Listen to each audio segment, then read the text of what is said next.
What Robert Saltzman is perceptions, feelings, thoughts, emotions, beliefs. I can't stand outside of myself and judge anything. This is it.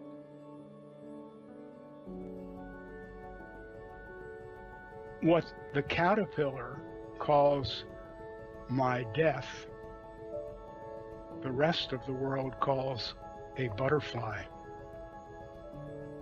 Robert's experience is that Robert has to keep dying.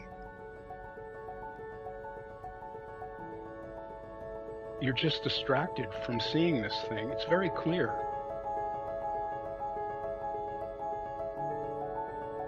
The story we tell ourselves is really buffed up. If I could see myself without that story, everything would really be okay. But it's just scary. Because you don't know what will happen when you awaken. You don't know. In my case, I lost my art career. It was gone. It went away. I'm not sorry it went away. I don't really recommend this to anyone. If you are happy in the life you have now, don't try to awaken. You won't like it. It's only for people who really feel that something is not as it should be.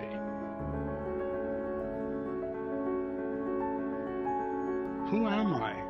Who is this I that is dissatisfied? But once you ask yourself that question, it's a big question, and it may not end for quite a while, and you may have to go through a lot before you get an answer to that, if you ever do.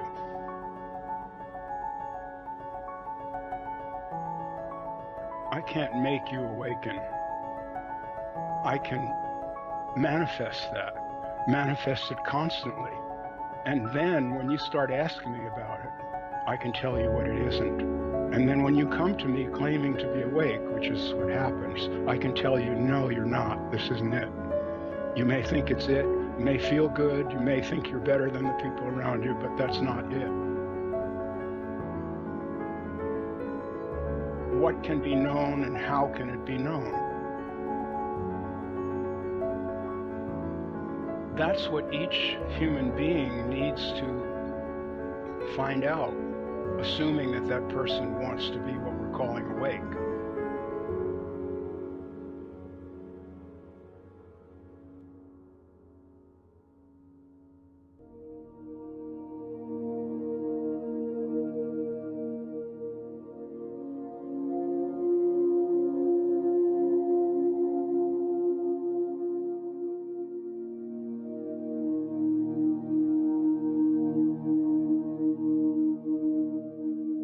The secret is in there. If I could only decipher it and decode it enough.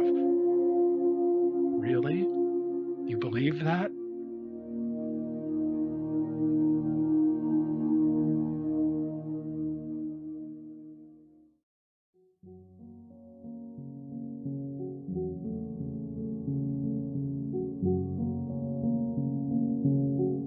I'm not criticizing the teachers. They have a role to play, and the role to play is to keep you entertained so that you don't awaken. That's why people pay the money. They don't want to get into something really deep.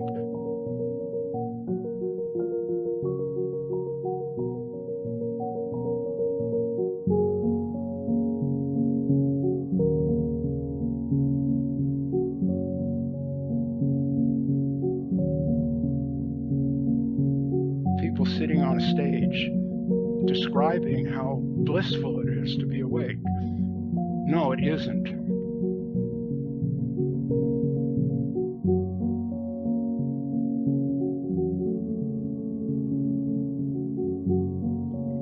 They believe they're doing something good. They believe they have found something and they want to share it.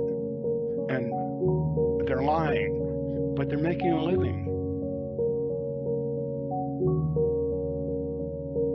And I understand that because it's quite painful actually to see things as they are. It's not such an easy matter.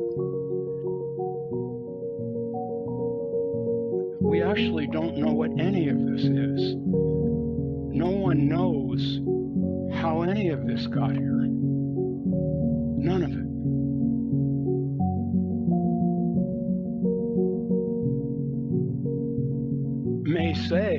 May call that not knowing God, but hanging a name on the incomprehensible does not make it real. It doesn't make it any realer than it is, and it doesn't explain anything.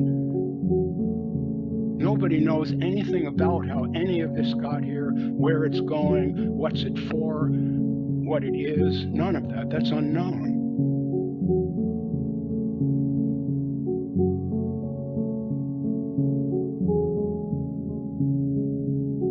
In the moment that one really understands human limitation and stops imagining that Brahmana or whoever got it really knows, really knew, as soon as that fantasy, I call it, disappears, you are awake and you won't be going back to sleep anymore.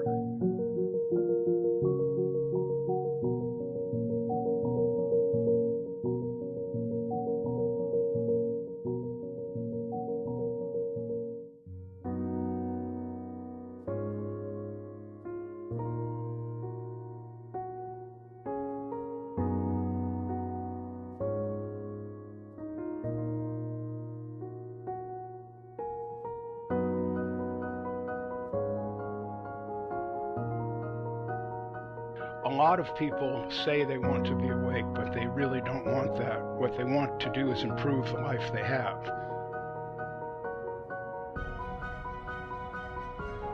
And there's nothing wrong with that. I don't criticize that. It's fine. If that's what you want and you know that's what you want, you won't become confused.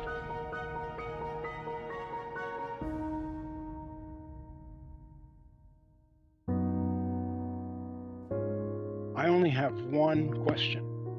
What's wrong with now? What's wrong with waking up right now?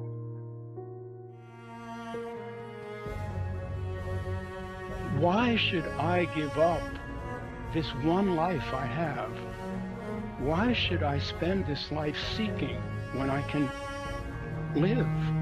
And instead of dealing with my pain by getting on a path with a promise that if I follow this eventually, then I'll feel okay at the end. Maybe there's a way to feel okay about it right now. Maybe I've never even tried that. This is it. The next moment will be something else. It keeps changing, it keeps flowing. There isn't anything else. And yet I'm telling you that I have no questions and I'm satisfied. There's nothing else. I can't become something. That would never occur to me. This moment is so rich. This moment is amazing. It really is.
Oh no, I'm not. I'm sorry, also from England, excuse me. No, Yeah, me yeah, from Portugal.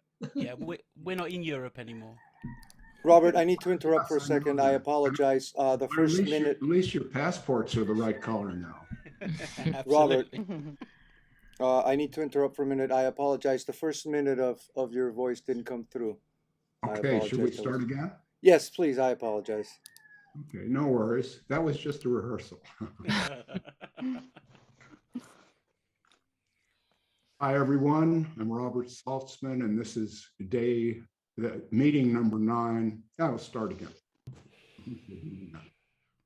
Hello, everyone. I'm Robert Saltzman. This is meeting number 9 of 10 of the Todos Santos Virtual Gathering 2021. It's a joy to be here. I've enjoyed the earlier meetings, and we have a great panel today. I will introduce them now. From Portugal, we have Rui Galhos. Say hi, Rui. Guess he can't. Okay.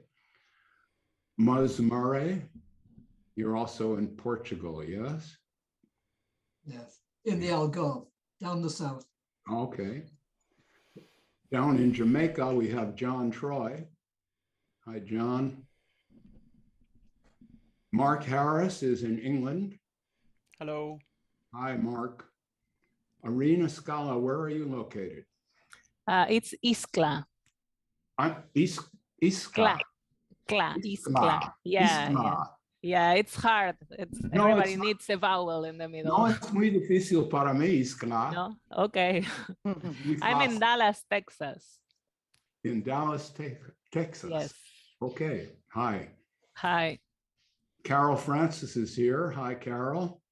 Hi, everybody. Hi. I'm in a little coastal town in Northeast Florida, close to the Georgia border. Okay, and here I am in Todos Santos. For people who are just tuning this in for the first time, maybe on YouTube, we had a gathering here a couple of years ago that was attended live, and it was really a beautiful event. We had planned to do that again this year, but COVID intervened, so we're doing this in a safe and sane way. So I have no introduction to give, so Muz, I'd like to ask you to kick it off. What do you have for us today? Well, I don't know what subject we are about to start with. Have we a theme for today? Well, the subject matter is generally the things I've written about in my books, which is who are we, what are we doing here, and how to make some sense out of this human life that we're all greedy to live. Yes, well, that's what my book is all about also. I'm not very well versed in extempore speaking nowadays because I've been living isolated for so many years that I can't find my words, and I have nothing in my head. I've managed to wipe all my thoughts for the most part. Sometimes I see a trickle of thoughts, sentences, rambling, but I'm standing so far back from them that they're just like little clouds going by. And I found that I worked with Ramana Maharshi's teachings for many years about thinking of oneself as the I and not anything else. But I found that increased my sense of ego because I was thinking I all the time. And it wasn't until I retracted from using the I in consciousness as a reference to myself. And that was the most freeing experience of my existence. And since then, of course, I have to use the word I in general parlance, but I don't refer to myself internally as I. I am just like an expression of nature, just expressing itself without a me as a reference. Mm-hmm. Yeah, that makes good sense to me. That's really what the feeling is for me also. When I try to find Robert, I really can't. It's just whatever's present at the moment is me. And the rest of it is just memories. They may be here, but they're wispy. But the sense of actually being alive is not wispy. It's quite pronounced. So I think we probably agree there on the experience. Yes. And you're doing some writing on this now, is that right? Sorry? I say you're writing a book on the subject. Is that right? I've already written it. It's called You Are the Light, Secrets of the Sages Made Simple. And it's helping a lot of people to sort out their understanding of existence. And there are lots of step-by-step incremental perspectives which lead them to this experience that I am living. Mm-hmm. Well, Mark Harris, we've been trying to get together. You asked a long time ago to interview me, and that never quite happened. But here you are. Yeah, so great. If you want to interview me, now's the time. Any questions? Well, your book, the first one, came at. Well, the first one was Seeking the Master, which was a guide to the ashrams and masters of India.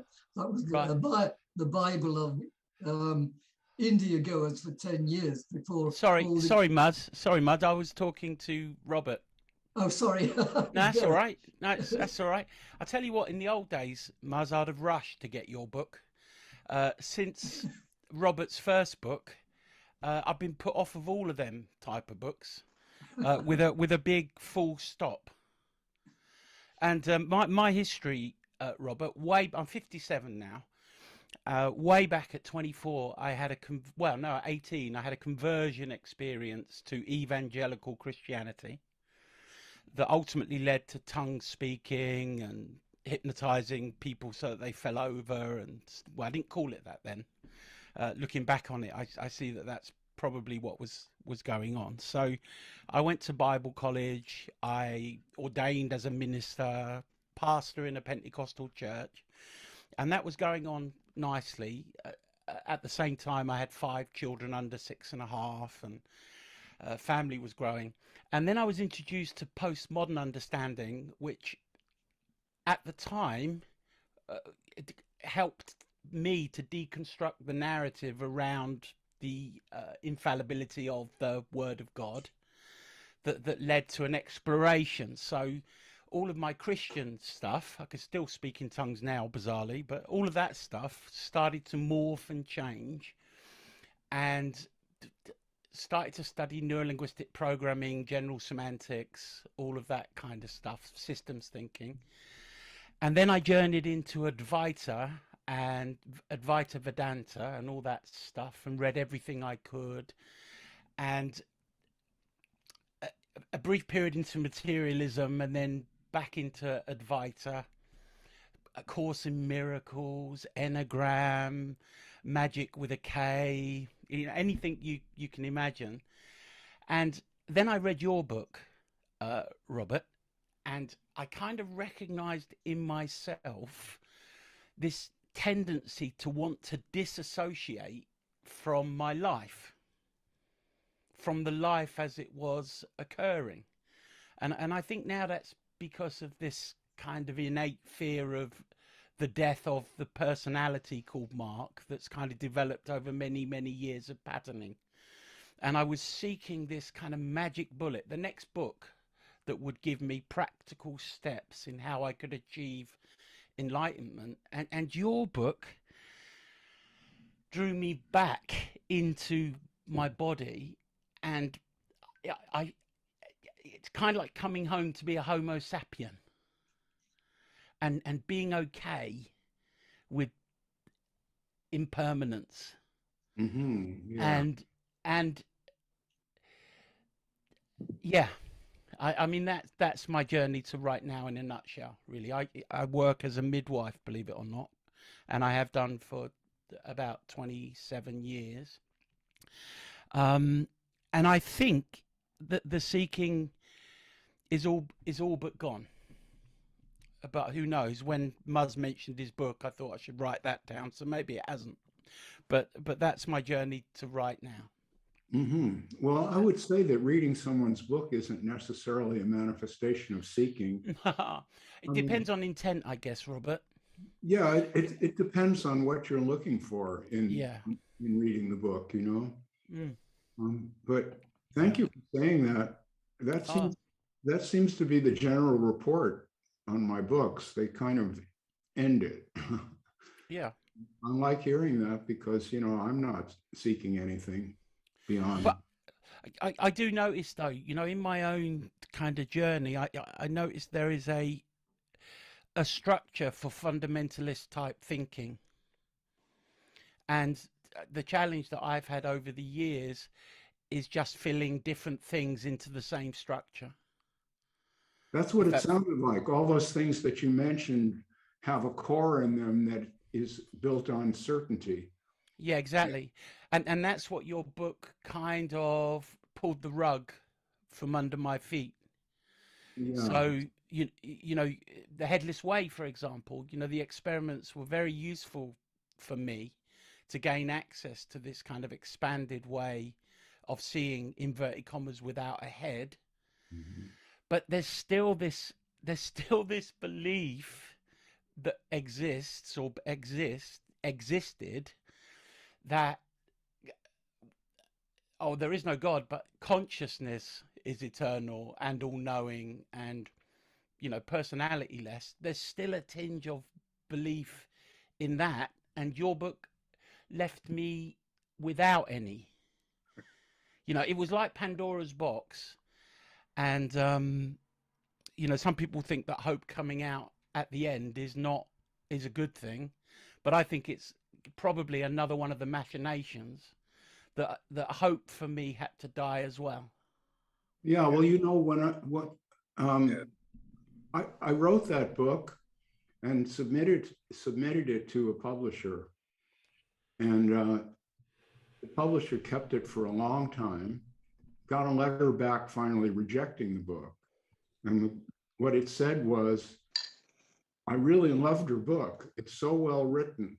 But when you get to the end, what are you supposed to do? Yeah. For me, it kind of, it felt like being pulled back into being a human being. Yeah, well, I'm fully a human being, and so I think I wrote it from that perspective. Yeah, me too. So it's been kind of interesting, Mark, because a lot of the spirituality people, I make them nervous, and so it's been fun. I understand. I understand you make them nervous because it's it's the in a way, it's the death of a path. Yeah. You know, the idea that there is no path, you know, this moment I'm in is the only moment I'm ever going to have, you know, and yet people wake up on ordinary days that they're going to sleepwalk their way through, not really realizing that this ordinary day will be the last. Well, these spiritual promises are a way of remaining asleep, because you put off the confrontation with oneself into the faraway future. And you just imagine, after I've learned to meditate better or taken enough ayahuasca or whatever it is, then I will have this confrontation. I'll have it in Brazil next year or whatever it is, when I see the shaman, whatever it is. And so then you're just admitting to yourself that you're afraid to be with yourself right now. And you have now found a way to put it off into the future, which never comes. When I was a Christian, it was heaven, of course. Yeah, it's hard for me to even imagine being a Christian. Well, I did it. Yeah. Yeah, it's a weird transition because, you know, at that point I was completely convinced, you know, right of center in all my political positions, homophobic and the rest. And it's weird looking back on that. Yeah. Well, I mean, the part of Christianity that would throw me is the idea of virgin birth and crucifixion and resurrection and all that stuff. I mean, it just seems like a fairy story right off the bat. Yeah. When I first heard it as a kid, I didn't believe it, a word of it. Couldn't. Thought that this doesn't sound right. Well, Carol, you're here, and I'd like to throw it over to you. Sure. When I listen to everybody, I say, oh, maybe I'll address that point, or maybe I'll address, and then I just listen, and now I don't know what I'm going to say.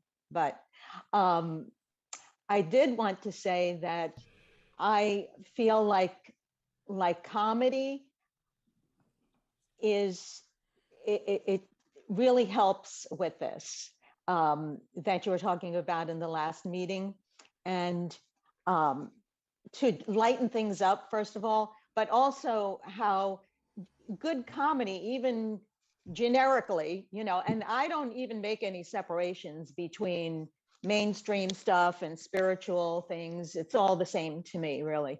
But so good comedy will illuminate things, I find, for me, illuminate things that I may not have wanted to look at or was completely unaware of. And it just kind of like hits you like a Zen stick.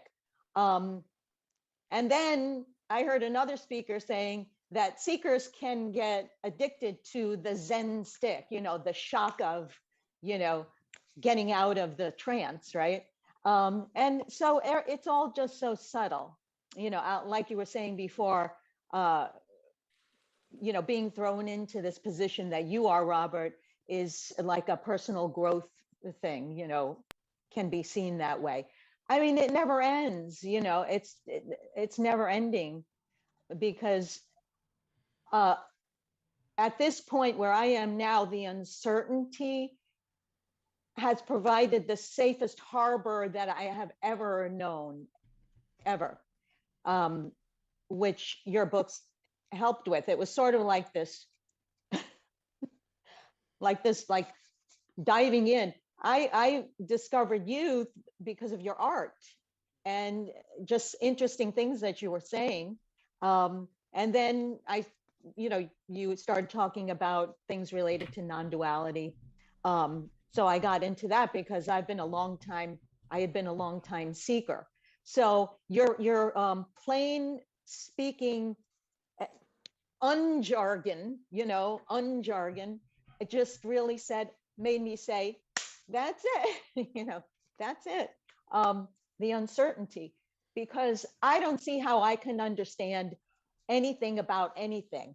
Okay, so there's that. But then I have to live in the world and function as a human being. So it's like that middle ground. But just the fact of being able to go through it so much more lightly, without all that baggage. And not to say that I'm not open-minded to a lot of things, but it's just that I think I see more into the nature of how we can't know, how I can't know. And I also wanted to say something about the awe and wonder and beauty of it all. Just the fact that it's even here, is amazing. And to be able to relate with anybody, really. I go through my daily life, and when I see your photographs of the people that look back at you when you're taking their picture, and that connection, it's like that's what I see, you know, in the people. Whatever's going on with them, you know, we're all in the same boat. Yes. And I find that very comforting, you know, and I think it's wonderful, as opposed to knowing everything, you know, or being certain about anything. To me, that's it. And that's why I like hanging out with the depending on nothing people. Yeah. I probably have something else I wanted to say, but I can't think of it now. So Well, you could take another bite at the apple as soon as it comes up. Just jump okay. in. Well, Okay, but thank you for your comedy. Yeah, I love your dry sense of humor, you know. yeah, it's pure stand-up. It's improv, you know. Yeah. I don't know what I'm going to say next, and yet here I am sitting here speaking. You see, so it's risky in a way. So that well, Lenny Bruce, you're were- the spiritual Lenny Bruce, right, Robert? Who spoke here? Oh, I'm sorry, I'm interrupting. No, not at all. But I said you're the spiritual Lenny Bruce. yeah, right. Lenny was a troubled soul. I hope I'm a little calmer than he was. Oh, I know. Okay. Yeah. That's a sad story. I saw Lenny Bruce in New York when he was a young comedian, and he was a tortured soul. It was hard to watch. Oh. Yeah. But I mean, he just laid it out there. I'm doing that too, but I'm not hard to watch. Right. Yeah. So Irene Iscla, tell us why you're here. Turn on your mic. Yes. So my story is a little bit the opposite of most of what I hear, because I've never believed in anything. And even this spirituality sounded kind of weird to me. But on the other hand, something felt very truth of something I can intuit. There was something on it. And I started following this. My whole path, if you want, is less than 4 years. And I started following some teachers. And in some ways, I think it did help me, some of the techniques, to at least have some glimpses of, I think the only thing I really saw clearly was that what I call the character is a mind structure. I could see my mind making up the character, and that was very interesting. I mean, it was a little bit life-changing, if you want, although I don't feel I'm awakened, but that made my character lighter, right? But then all of the things that were glued to these teachings, I felt that they were so many certainties, and for me that didn't sit well. And in one of I went to a retreat, and I remember that I asked this teacher, how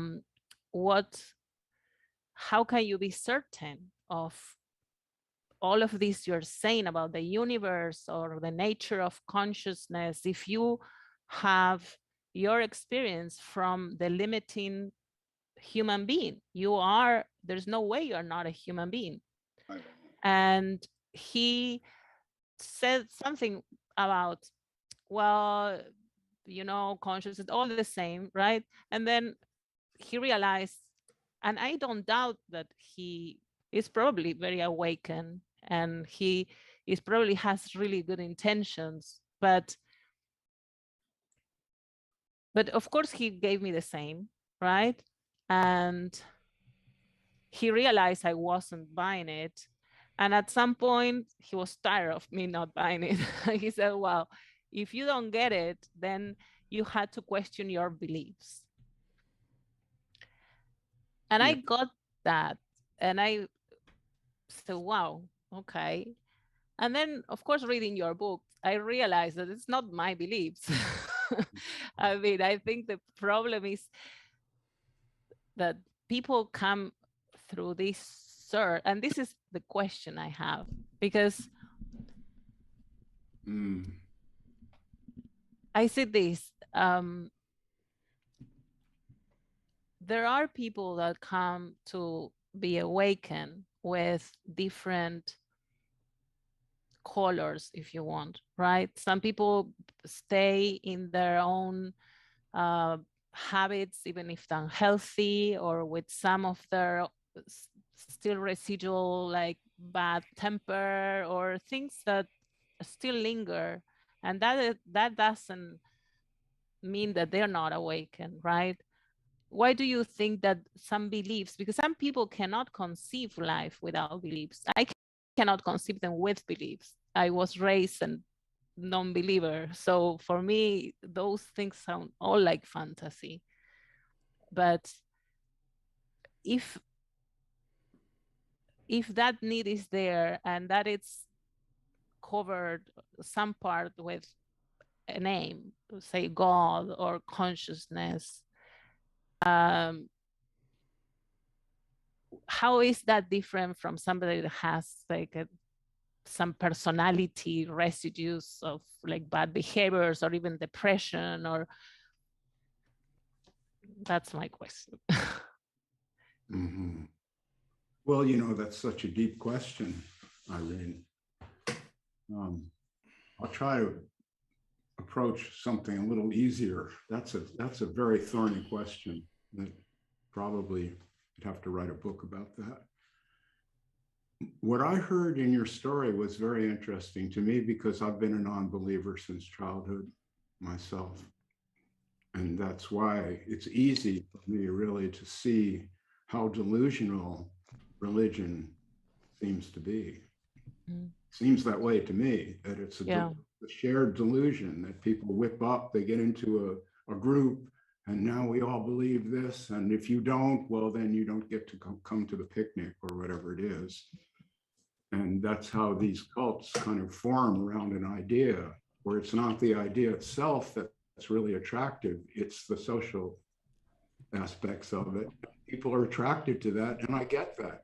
I go to church here sometimes, not because I'm religious, but because we can't do it anymore since COVID. But here in Mexico, after the service, everyone hugs.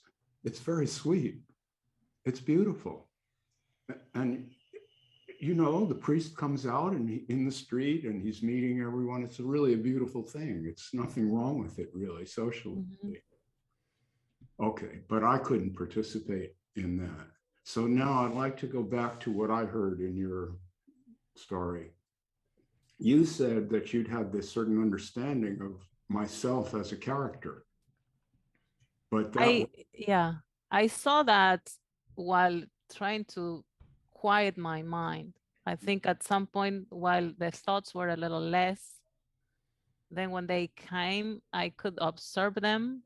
And at some point I was like laughing, because it's like, okay, this is the character being created, right? This is all these stories, just thoughts. Yeah, the illusion arises because we think someone is thinking those thoughts. But you see, the thinker is only created by the thought. If you're just sitting there, there isn't really a myself. There's just this experience. So, but what I wanted to get back to was, you mentioned at that point where you said, of course, I'm not really awake. This is just this thing that I noticed. And then later you talked about the spiritual teacher you went to, and basically you saw that he was full of shit, not to put too fine a point on it. And that, but then he was really awake, I'm sure. No, he wasn't. See, unawake at all. He's profoundly hypnotized. This is exactly what I'm trying to point out. There's a hypnotic trance that imagines within that trance, you think there are people who have the secrets. You don't, but they do. And you might also think they can teach it to you. And that's the hypnotic trance. The teacher is in it as much as the student. It's a shared folie. It's just Yeah, I understand about the positioning someone as the one that has all the truth. But the main thing I see among people that are awakened is that most people just don't identify with their character anymore, don't live their lives from the character's perspective. The character is there, right?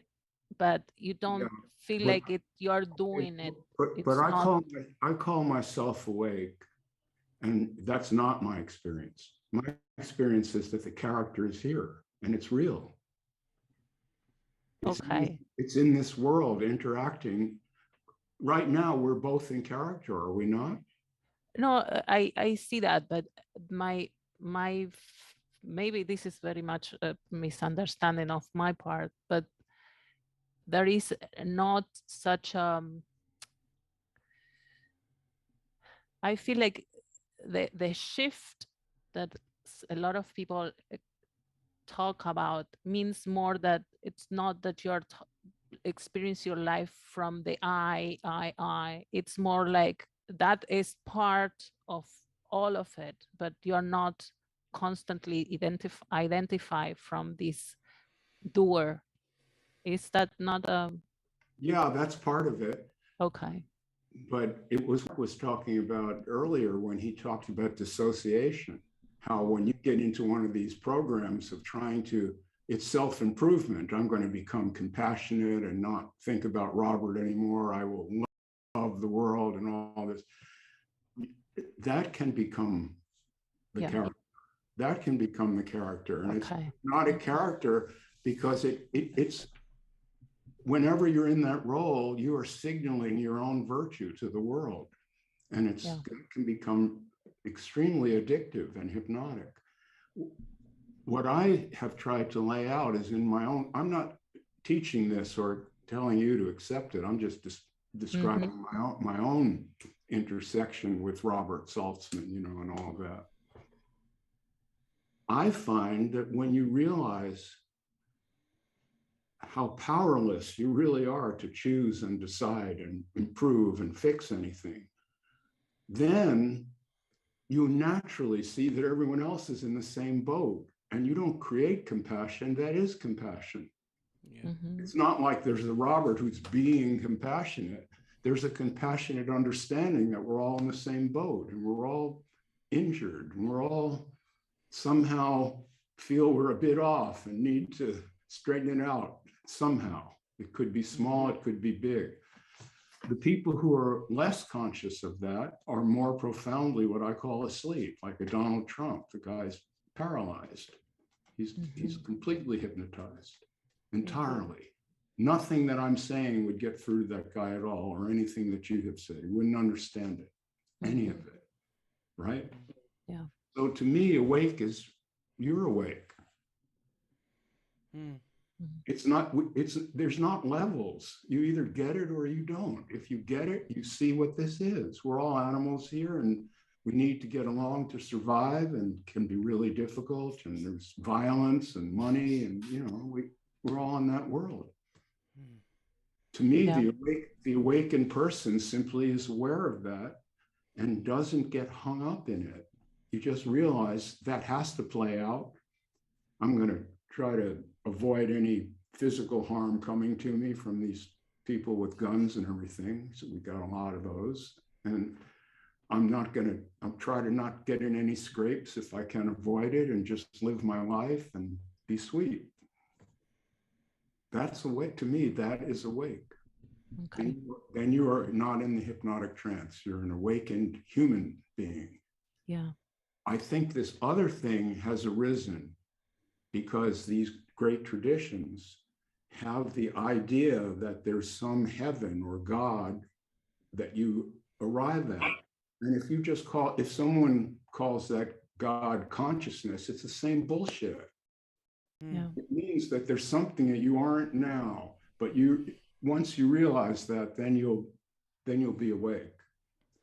And that's what I was referring to before, is living your life into the future. You don't see, it's comforting to say, I'm not really awake. There are people who are really awake, and I'll get there. One day when I'm ready, I'll jump off the cliff. Yeah. Robert Anton Wilson. Sorry. No, go right ahead. Robert Anton Wilson used to speak about reality tunnels. I suppose it's another way of talking about the point of view, the point of view that we have. And I know I started a thread on the Facebook page that, caused some consternation, because people thought I was saying it should be possible to model you, Robert, and then have your point of view. That's not what I was saying at all. I saw that. Yeah, it was interesting. It got 73 comments, but but what I was, your book brought me back to my humanness. Yeah. Okay. And as a human being, like us all, I do not experience whatever reality is directly. I don't. So in this minute, it occurs to me that there are colors in front of me, but of course there aren't. There's different frequencies of light wave that are coming into my visual field and then being transformed into colors on the inside. Yes. I receive data from the outside world through my 21 senses via various sensory receptors in my body, right? Yeah. And prior to language, which some say 200,000 years ago, some say 25,000 years ago, but prior to the neocortex and language, there was no person, there was no time, there was no future, there was no past. I was like the wide open eyes of a newborn baby that doesn't even know it's a person in the moment, because categorization was not possible. So language brought the ability to create things that don't exist with based on physical data, like nation state, religion, money, corporate entities. Language enabled us to create these things. I mean, Heidegger put it this way. He said, language is the house of being wherein mankind dwells. So we create our experience of whatever this is, and we're not touching reality directly. Well, so you've seen a lot of babies, yes? Oh, loads, hundreds and hundreds and hundreds. And there's wide open knowingness. So they're cute before they learn to talk, huh? Oh yeah, and then we fuck them up. There's some evidence that suggests that babies that learn sign language before developing vocal language have earlier memories, and that I wanted to remark on that pushback you got. Loads. I've got loads. Yeah. See, that's Carol Francis was mentioning comedy. See, to me, the comedians, the great comedians, I've known a couple of them personally. The stand-ups, I mean, they made a living telling the truth that people don't want to hear, but doing it in a way that was so entertaining that people just put up with them. That's pretty much the job. The really good ones, I mean, the ones we remember, they were talked about a lot of nasty shit. It really did. It's still happening. And so once you put your foot into that cauldron of confusion about who is Robert, who is this guy who says he's awake? See, that's silly. It's not really about me. If something that I say resonates in someone's mind, great. And if it doesn't, fine. Everybody has to have their own experience. So when people get upset because Robert said such and such, or someone wants to emulate that, they're just giving their power away. Whether you hate it or love it, you're giving your power away. Yeah. Yeah. Well, the only point I was making is if we're all receiving data through similar data channels, 5 if you stop with Aristotle, 6 if you include proprioception, 21 if you look at the discrete pathways, we're all receiving data from the outside world through the same instruments, and we are structuring an internal simulation, based on our past. That leads to the assumption that all human experience has structure. Okay, let me interrupt you, Mark. Yeah, of course. Go ahead. You wanted to interview me, and we should do that. But this is not. No, that's fine. But I mean, what you're talking about is a very deep question. I'm willing to speak about how we construct reality, but it's complex, and there's people here who haven't spoken yet. So I'd like, forgive me, Markus, report, please. Where are you at these days? Yes, hello from Vienna. I'm happy to be here with you. I love you. Also, John, I also love you. I love all the Todos Santos people. And right now, I would like to talk about personality. As you can imagine, we have been fighting about this on Facebook a little bit, as in terms of this little baby that Mark just mentioned. It gets a lot of input, it gets a lot of conditioning, and then eventually it starts to believe that it can do good, it can do what it needs to do. It's following orders, imitating or rebelling against it, and all kinds of patterns develop. And then I don't really understand why you do not basically allow the spiritual work on this, because this is something that is very, very important, because even though if a certain part of your awareness, let's say, understands this message of that you're not the doer, it doesn't mean at all the other parts that totally control your life, that also get liberated by this, because they're all going to be in the dead angle. Nonetheless, for example, stuff that is happening in the relationship, or stuff that is happening in work, there's a theater of the mind, and there's a very, very strong group personality, and this group personality is very, very strongly diluted.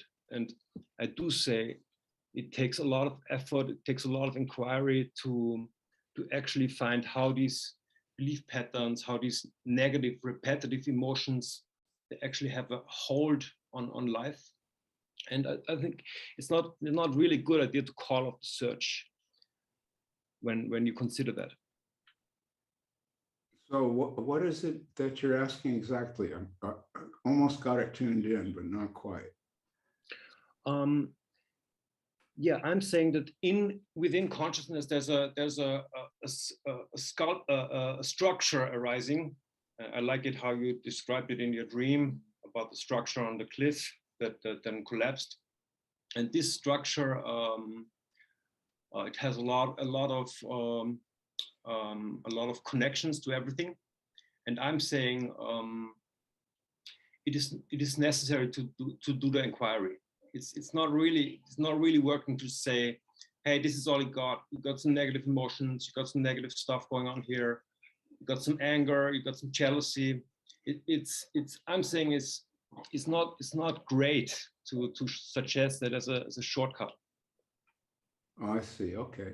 Well, I think we're all just where we are. So, I mean, I was a psychotherapist for years. That was my profession. So, of course, I'm willing to talk to people about whatever's hanging them up.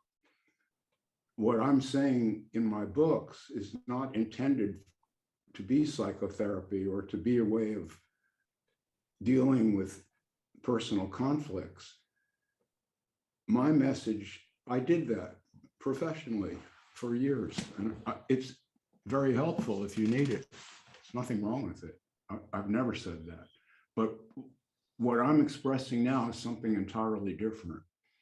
And I'm not in conflict with other people doing other things.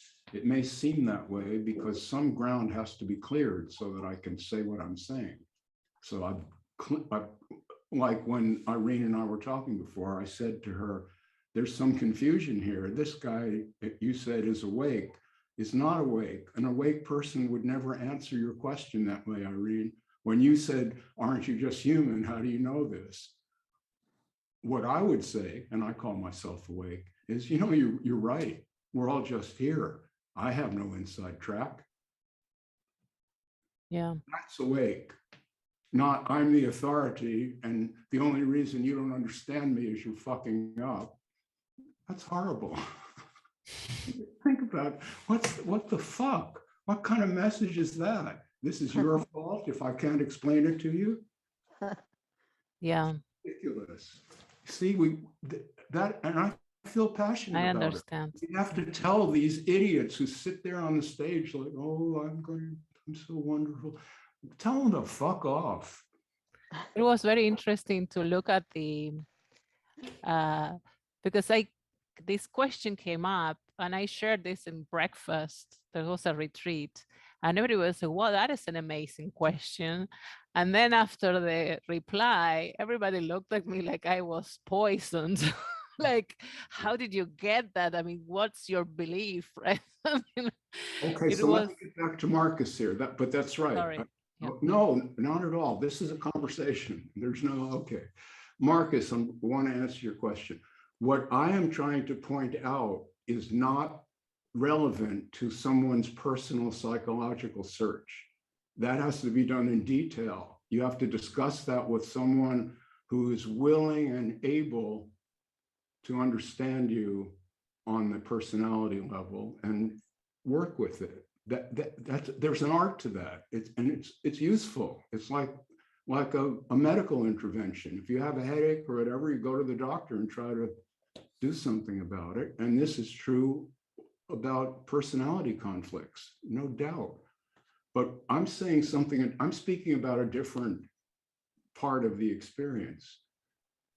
What I am saying is this: I wanted freedom, and I know that many other people around me wanted the same thing.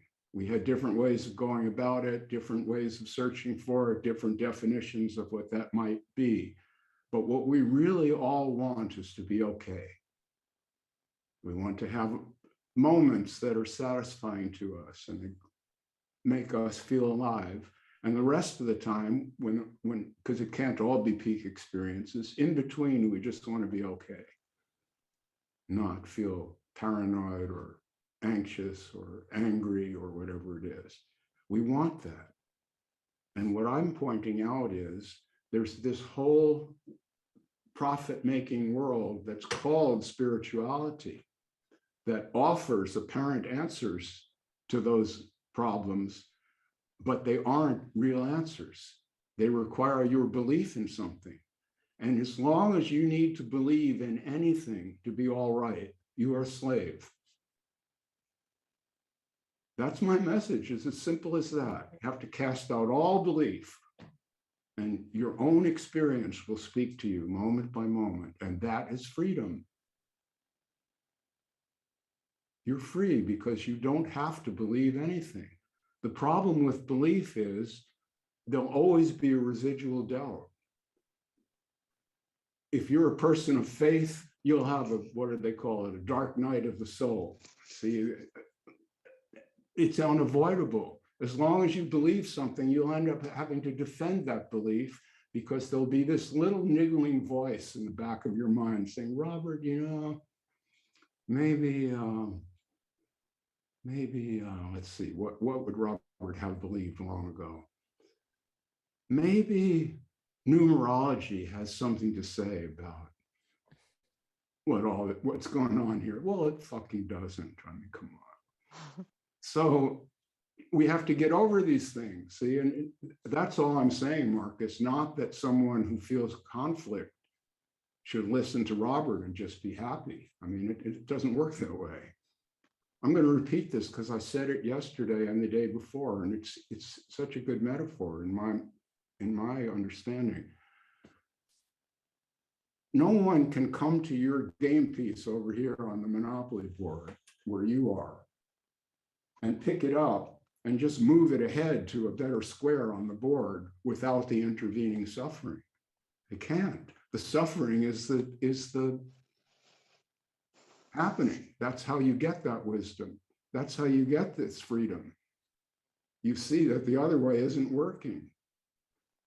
It's not doing it. I've tried, I've meditated, or I've beat my back with a bullwhip or whatever it is.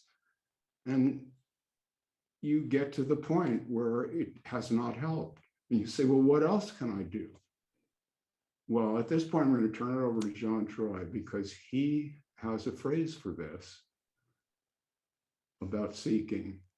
And I think you've heard it from him, but I'd like to hear John speak about it, if you will, sir. For me, it's more of an organic process rather than learned, just something that happened. And it felt to me, in hindsight, more like a maturing and blooming, releasing the scent, bearing fruit, maturing never stops. I came across people like Ramana Maharshi after the fact. And when I pondered Ramana Maharshi's I thought,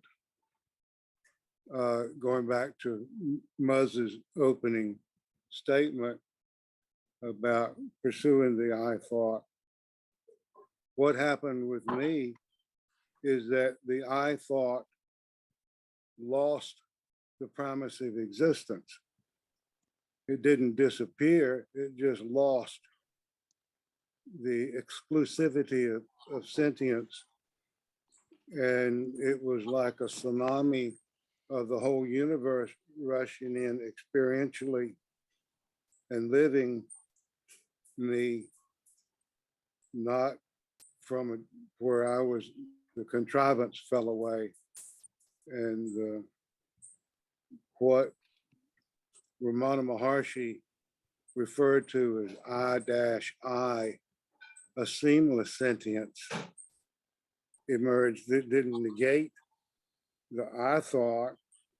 It's just that the I thought was just a small part of everything of what is.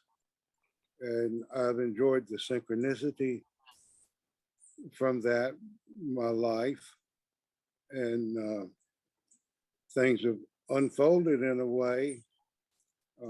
I found myself backstage in a lot of these camps firsthand, became friends, not so much as a seeker, but more as that's kind of how it worked out. From Course in Miracles to Ramana Maharshi to Muktananda to the whole gang, really. And what I see is religion business over and over and over again. Ramana Maharshi's ashram in Tiru is a museum. It's with a glorified storyline of a teenager who had a panic attack and ran away from home, dropped out, and matured.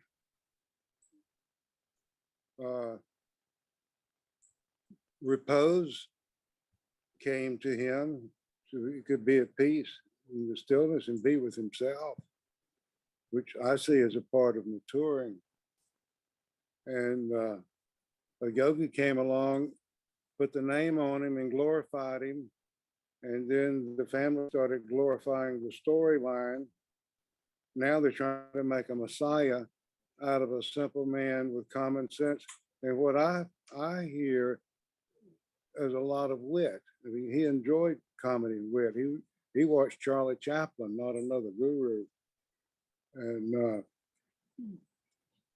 so his insight on the I to the I, to the seamlessness of it,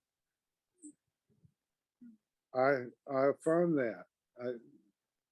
What I don't affirm is the conjecture that just because you survive dreamless sleep, you survive death. And that's kind of a foundation of what I say is made up stuff and not a fact. That there's no evidence in it whatsoever. So they take the unknown and start to draw maps in it and cosmologies, etc. What Ramana would call Turiya, or what an avatar would look forward to as Mahasamadhi, is nothing. And nothing doesn't have to be dreadful. In fact, I don't find it dreadful at all. But the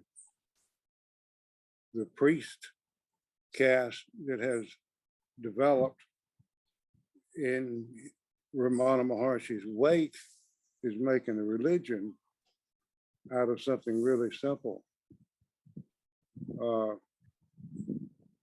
When I ponder Robert's body of work, the residuum of the clarity that one is left with to see for oneself is superior to pontification or some kind of something you get in your mind that you can grasp hold of it and hold.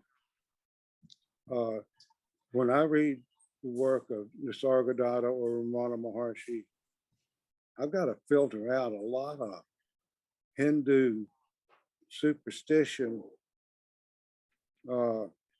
stories of cities in the mountain, and or even that pile of dirt is somehow more sacred than the next hill over. I mean, it's deification all over again, and I don't see that where that hill begins and ends. And the teaching is really simple in that the I thought is not the primacy of existence. It's a transient thought that comes and goes. And it comes and goes in every night when we go to sleep. And that these states that refer to nothing are really nothing. And nothing's not something to be afraid of. We enjoy our deep sleep. Anesthesia is the same thing. A drunk blacks out is the same thing. There are no models of behavior around it or anything. So it's a benign, nothing is profoundly benign. It's been my experience, having gone through the nerval cobble samadhis to anesthesia to flatlining, it's all the same nothing. And this spirituality thing is making something out of nothing, and it's best left as nothing. I love Robert's little remark about spirituality as a barbed wire fence across a beautiful natural meadow for no reason whatsoever. I love that, because that's what it is to me. Why split life up into what's spiritual and material? People call me a materialist now. I don't know really what that means, but I don't feel that way. I'm as cosmic as anybody else and everything, but the conjecture of thinking that we can be immortal based on that we survived a dreamless sleep is ridiculous in my mind. That's not the teaching at all. It's just that I thought is not the primacy of existence. We were existing long before the I thought arose. It was an embryo, little baby come up. All of that's going on without that develops. Oh, what a great statement, John. Thank you so much. Yeah.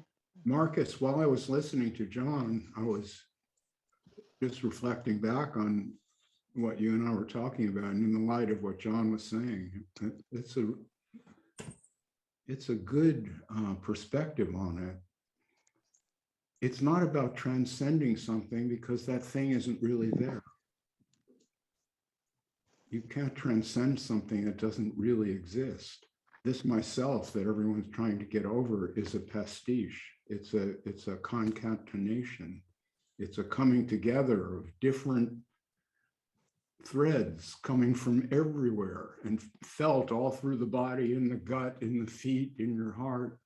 Sounds, birds fly by, who knows what? It's all happening. And in each moment, we make myself out of that. As soon as you see that, you're just free to be myself. You're not making it. Yeah. It just is what it is. It's empty in that sense. Empty is not really a good word. It's one from my own spiritual past. That's too confusing. It's indescribable is better than empty. I don't know if it's empty or full, but nobody can get a handle on me. You just can't. You're not outside of it. You can't. And that's why, Irene, when these people pontificate, I see that they're behind where you're at, not way ahead of it somewhere. They haven't caught up to where you are yet at all. Your skepticism is exactly what these people need, but they just don't know it. They're hypnotized. If they really want to be and be happy with suffering, with pain, because life, I like to say, it's like the National Football League. If you want to play on those teams, you have to play when you're hurt, because you're always hurt. All those players are walking around hurt every day of their lives. They're all beaten up. And they go out and do it. Well, that's what I'm doing. I'm beat up emotionally. Who isn't? Who doesn't have anxiety and worries about one thing or another? We all do. And that's why, Markus, I don't get into this transcend my personality. And I know that's what we're discussing here. He's a nice guy. I like him. He and I have had a good conversation on video that anyone can watch, and it was really a good conversation. But this stuff that he's dishing up now, I just don't buy it. And I've tried to keep my hands off, but if someone asks me directly, I have to be honest. And that's all it is. I mean, Jez is a nice guy. He's fine by me, but I just think that the stuff he's dishing up doesn't jive with anything I'm speaking about here. That's all. It's not my fault. And sure. I don't go out of my way to bash the guy. I don't go out of my way to bash anybody, really. That's not what. But I also am ruthlessly honest. I can't help it.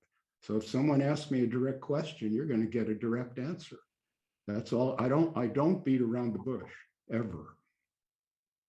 I try to be kind, but if kindness does not trump honesty. It doesn't. Not for me. I'm too old now to fuck around. Just too old to fuck around. So I don't know if that answers your question, but I hope that gives you a perspective on it. That's part of what I call the hypnotic trance. When somebody says, I have this way of fixing you. See, in psychotherapy, I didn't say that to anyone. That's not the approach at all. The approach is, where does it hurt? Show me. Let's walk around this and see what this is about.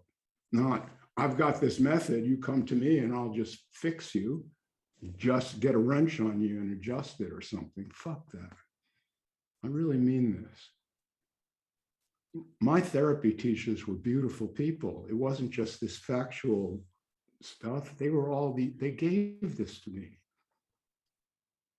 I went to these people and they showed me how to be a therapist. And the way is by listening, not instructing. It just isn't.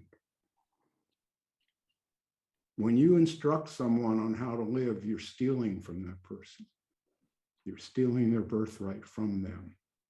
And if you're influential or charismatic, you have a big vocabulary and you can speak like Robert, if you have bad intentions, it's going to be a disaster area. That's just what I see. I can't help it. I'm just being honest. These good-looking guys sitting there, they're calm, they got everything together, and they're just scary. Charisma, see, the problem, Markus, is that charisma does not have anything to do with honesty or truth-telling. You can have a charismatic truth-teller and you could have a charismatic hypnotist rascal. They might both look like Mick Jagger and dance like that and everything, but one will be speaking the truth and the other one won't. When I say the truth, I mean relative to being human, not some far out fantasy. So that's why that occurred. And I realized harm was done, but I can't help it. Yeah, I appreciate your approach in psychotherapy, because I was a psychotherapist for 10 years and I had to empathize and enter into the feeling of their psychological problems, which was very wearing because I became like them in order to understand how to get out of that kind of situation that they were in. And eventually, after 10 years, I didn't want to be involved with other people's psychological problems because I was only, once I'd deepened into myself, I only wanted to speak to being and not to personalities or psychological problems. So Muzz, I see that as basically a shamanic approach where you take the poison in from this person, you bite him or something and suck the poison out, right? And then it's transformed somehow by that relationship. Yes. Yeah, so I did that for 20 years and that's all I could take. In the same way, you know. I probably gave you a lot of wrinkles. but it's a necessary profession. It's like Yes. it's like a medical profession. It has to be Yes. here. Never criticize that.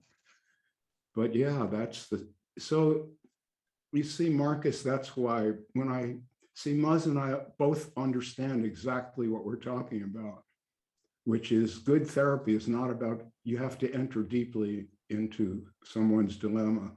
Deeply, it hurts. It hurts to hear this pain and know that you can't really do anything about it, right? Nobody can take someone's pain away.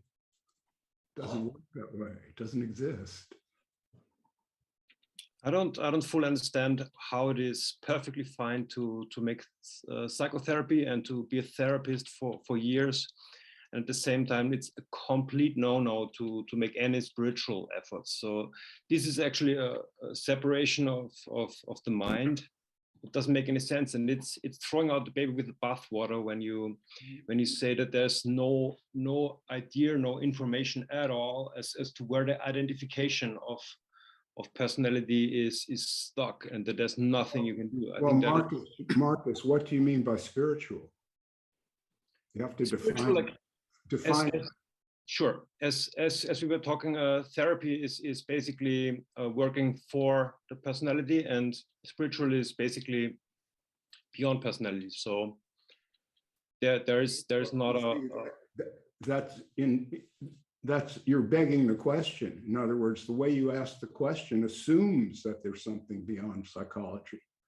And that's a huge assumption, gigantic. Yes, thanks. Most psychotherapy I found was fixing the people like nuts and bolts and putting them back into the society that destroyed them in the first place without any spiritual input at all. I created a psychotherapy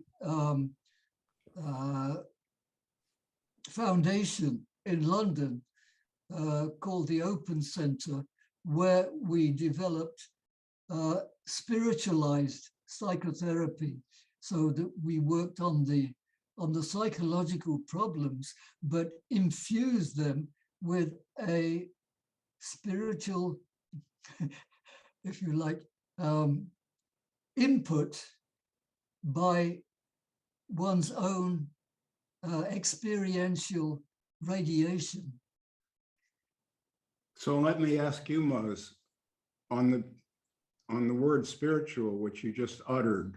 Yes. There was some kind of gesture, and yes. What's that about? And that was between. Yeah, why? What's quotes. That? What's between that? Quotes. Yeah, I saw that. But I'm asking you, what is that about? Why do we need inverted commas? Because we were earlier talking about spirituality and what is it, and having to use some kind of word. Yeah, I don't see the thing that Markus has with me is that I don't really believe that exists, except as John quoted me, a barbed wire fence down the middle of a meadow. I don't know what's spiritual and what's mundane. I have no idea.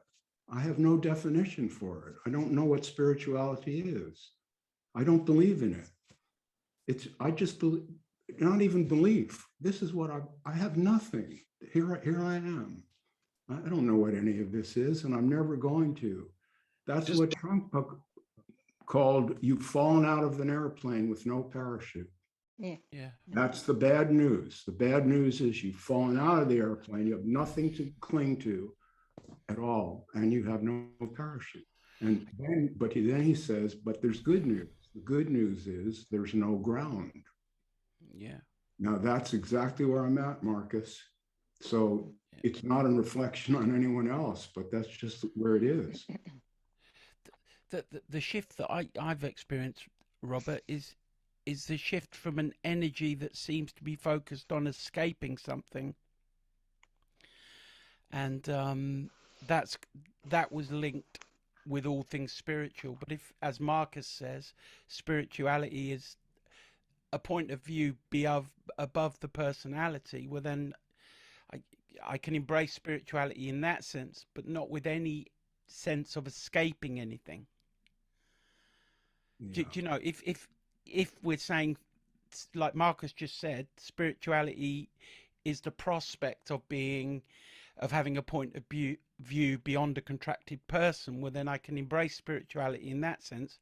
But all of my life, starting with evangelical Christianity to Advaita and Enneagram and Course of Miracles, was energized by escape. The fear of the benign nothing, as John put it, and the absence of that escaping energy is delightful. Well, I like the line that Robert said yesterday. I think it needs to go on a bumper sticker or something. Somebody made Nisargadatta into Valium.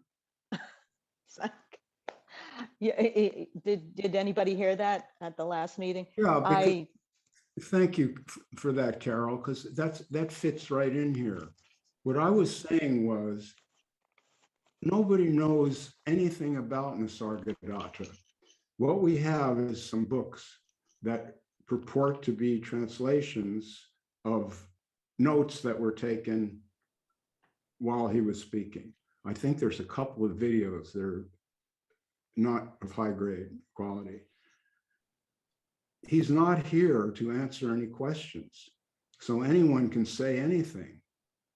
here's my interpretation of Nisargadatta, but they don't say, here's my interpretation. They said, Nisargadatta said, and then they will quote.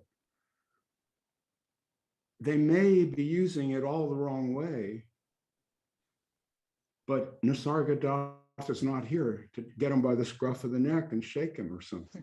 No, that's not. You see, they say, I know what he meant. But the thing is, and this is overlooked, Nisargadatta told David Godman that no one had ever understood anything he said except for one person, Maurice Friedman, and the others did not understand. And I think if somebody could just get that, you would have the solution to all this guru worship. These California gurus who all made millions of bucks dispensing Nisargadatta had no idea what he was talking about. If they had an idea and really cared about so-called spirituality, they would have shut up. I want to jump in there, please. They had no idea what Nisargadatta was talking about. I think I have an idea of what he was talking about, but I don't know. How can I check it? Nisargadatta is not here. So it's just my fantasy of what Nisargadatta said. That's all I've got. And what I'm telling, my point is, okay, you heard Nisargadatta, you got this bee in your bonnet. Now you want to sit on a stage and sell your understanding of Nisargadatta, which he already said was incomplete. That's what you're selling. And your understanding, which the man himself said no one ever had except Maurice Friedman. So all of this whole guru thing that has Nisargadatta as the base of the lineage, it's all bullshit. It's true. But it just proves that it's not really ordinary. Like Nisargadatta said, yeah, there's only one guy that got it. And then Ramana also said, okay, only my deceased mother got it. And then the cow, and then another two people or something like that. Like they both say that it's pretty rare. So it doesn't really fit with just saying they're just ordinary beings. That's it. There's no more to it. That's my observation. See, Markus, the point is that Nisargadatta, according to what we read, laid out an entire structure of a kind of hierarchy, which is Vedanta. So he was in that culture. People, I think he had I think he was awake in the sense that I speak of it, profoundly awake. That's what I get from reading his stuff. But the point is that that structure of Vedanta has nothing to do with awakeness. It's just words. It's just a way of expressing ideas in a certain lingo. And I can talk about it psychologically. Muzz and I could talk about these things psychologically because we speak that lingo. But the lingo isn't the thing. The profound awakening has nothing to do with Vedanta. Vedanta doesn't contain any awakening. It's words. Awakening takes place organically, as John was saying, within the experience of the animal. The animal nature expresses itself as understanding. That's what happens. Even a dog or a cat has a deep understanding. My donkeys have a very deep understanding of reality. They hear things, they can hear things miles away and their ears turn in different directions. When I go walking with them, they're aware of a world that I will never be aware of. They're conscious of it. They know what their place in it. They're just like me. I'm a different animal, so I have a different world, but they avoid pain, they're sensitive, they want to be liked, all this stuff that we've got. That's why I love them so much. They're cool animals. They're really beautiful. And they're loving. They like to get a hug, you know. This is what we are, I say. And all the rest of it, this Vedanta or something, it's bullshit. It's not bullshit. That's too strong. It's words. But these things can't be put into words. That's what we need to comprehend. then we won't be talking about transcending personality or something. You can't transcend personality. You're born an animal. It's part of your personality. These sexual cravings you have aren't a personality problem. You're an animal. That's why they hang you up. We're all hung up on sex. We can't help it. Look at this world. We're animals, and yet we're not allowed to take a shit in public or whatever it is. All the other animals can. Of course we're hung up, Marcus. The personality is a big problem. You don't transcend it because someone can explain how to do so and promises you a spiritual world where there is no personality. That can't happen. In my view, I'm expressing my opinion. I hope I've made that clear. I am not attempting to define this for you. I'm just telling you, for me, I use the word you, but I can't help it. That's just conversation. But I'm speaking about Robert. In my experience, I have not transcended Robert. Robert is this. Okay, I haven't spoken of. Excuse me, just let me tap on that. Moment by moment, whatever is manifesting, of which there is awareness associated with this body here, that is Robert. That's my experience. That's all that Robert is, an experience. If you try to find Robert, it's like trying to find London. Where is it exactly? Is it the people? Is it this one street or another? Is it the British Museum? What's London? Well, that's Robert is like that. It's made up of pieces and they keep flowing and changing. So if you try to, it's like trying to carry water in a sieve, in a strainer. You can't do it. You can talk about it. You can talk it to fucking death. That's the problem.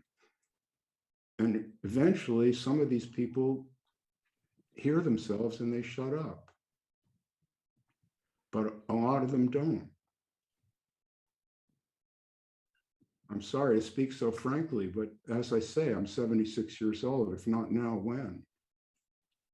You don't have to be sorry to be frank, but doesn't stop the fact that it's good to tell your left foot from your right foot. Personality is entangled with sexuality. It's causing problems. It's very easy to see all the shame stuff, all the domination stuff.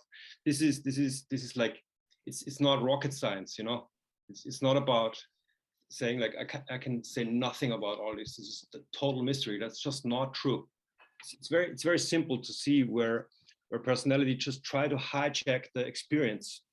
So the most extreme statement I heard in this gathering was Judy Cohen, where she said, "Before awakening, you're a narcissist, and after awakening, you're a narcissist." And it's basically, for me, this is the complete dissolution of any significance of the word. And I totally don't agree. I can't see how you could agree to that.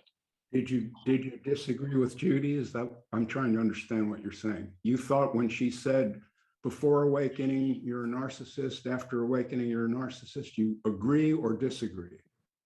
I disagree. Okay. Well, what she was saying is just a kind of a clever play on before awakening, chopping wood and carrying water, after awakening, chopping wood and carrying water. She's only trying to say that awakening doesn't fix anything. And what keeps us from awakening is we expect everything will be different. And then when it never is, you say, well, then I'm not awake, because I'm not living in fairyland here. Everything's not different. It's the same old shit. Well, that is awake. When you realize it's the same old shit, and it will be until it's the same shit. We all have to be alive here. When it hurts, it hurts. When you're afraid, you're afraid. If you're not afraid, beautiful. Nobody can fix it, Marcus. Someone can help you. Muzz did that work. I did it. That's what we were talking about. You can sit down with someone and calm them down and hear their pain and reflect on it, circumambulate the situation and get some different perspectives. That's helpful. I would never say that's not helpful. my critique was about this transcendence idea. I just don't buy it. I don't. I'm not saying you shouldn't. I don't think anybody transcends anything ever. This is it. Right now. We're not transcending anything. I'm not. If you are, good. You know, I'm not. I'm just here. It's a one gesture. There's no split. So for me, that is a problem in terms of the logics here, because it's, if the transcendence is not part of it, why is people that didn't transcend their beliefs discarded? I mean, I don't agree with maybe the attitude, but on the other hand, they might haven't transcended their beliefs. That might not be something that changed after awakening.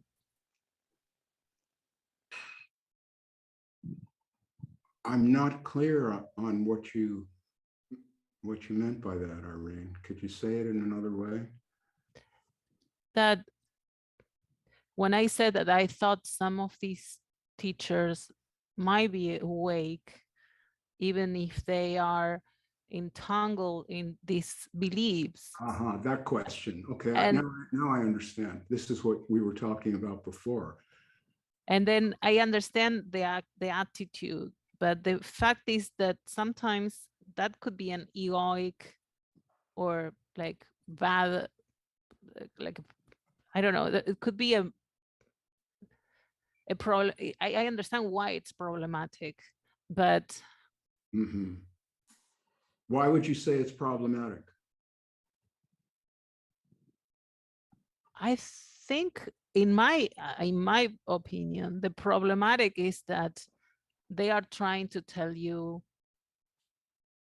to pass on. I mean, the main thing for me is that they strip you from your own authority.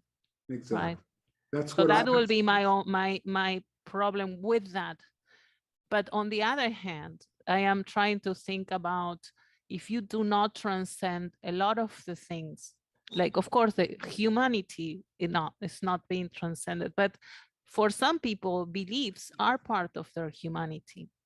There are some part of the condition they cannot, some people are, for example, this teacher, I heard an interview saying that when he entered spirituality was because he had a heartbreak, and actually he wanted to look for something that was pretty much immortal, permanent. And I think he found that, because that's the only it's like a limiting, it's like he had only eyes for UV light, right? So that's what he found. And that's what he's vehemently teaching, because maybe that helped him with whatever, with the panic of maybe not existing sometime. And I know that might be, that is what I because that is something that he couldn't transcend, but maybe, I don't know, that's the part I'm confused about. I mean, I understand. Yeah. No, I'm sorry, I've cut you off. You're confused about it because? Does it mean they are not awake? You see, that's what I said before. That's a really difficult question. Okay. I mean, is an artist judged by their art or by their personality? What if a great artist, we all agree paintings are wonderful, but what if the guy's a total asshole? What do you make of that? Yeah. It's not just the spirituality transcendence thing. This is a human problem. The fact is that no matter what people think or how they pray or how they meditate or whatever their deal is, some people are assholes and some aren't. Yeah. Right. No, I agree with that. Yeah. That's just observational. I mean, it's not a judgment. I don't mean it that way. You know, I don't. I'm not sitting in judgment on it of anyone, but come on. There's some people, it's great to be around them. They're helpful and they understand what you're talking about. And there's other people that just, you go, oh, fuck, I hope I don't run into this guy again too soon. I don't try to transcend that. This is what I'm trying to say. That's not a lower way of perceiving reality. Far from it. It's very accurate in a lot of ways.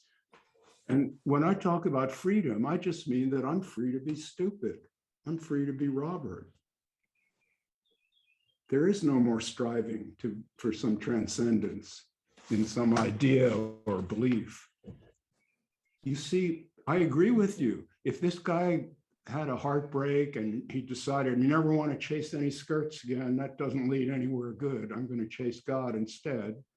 And then if the guy finds God and now he feels good, he might have done better to find a real girlfriend who did like him. Yeah. I know that's what I did. I had my heart broken too. Who hasn't? But man, I've been living with my girlfriend who's been my wife now all these years, and it's been super. I don't need God. I might say, oh God, I don't need God. You see, I don't say there's anything wrong with spirituality. It's just not my way. Yeah, but they're not needing a God. It's maybe something also so not transcendable. I also don't need a God, but I was never made to believe in one. So for me, the hard part is trying to figure out the world with that kind of explanation. Yeah.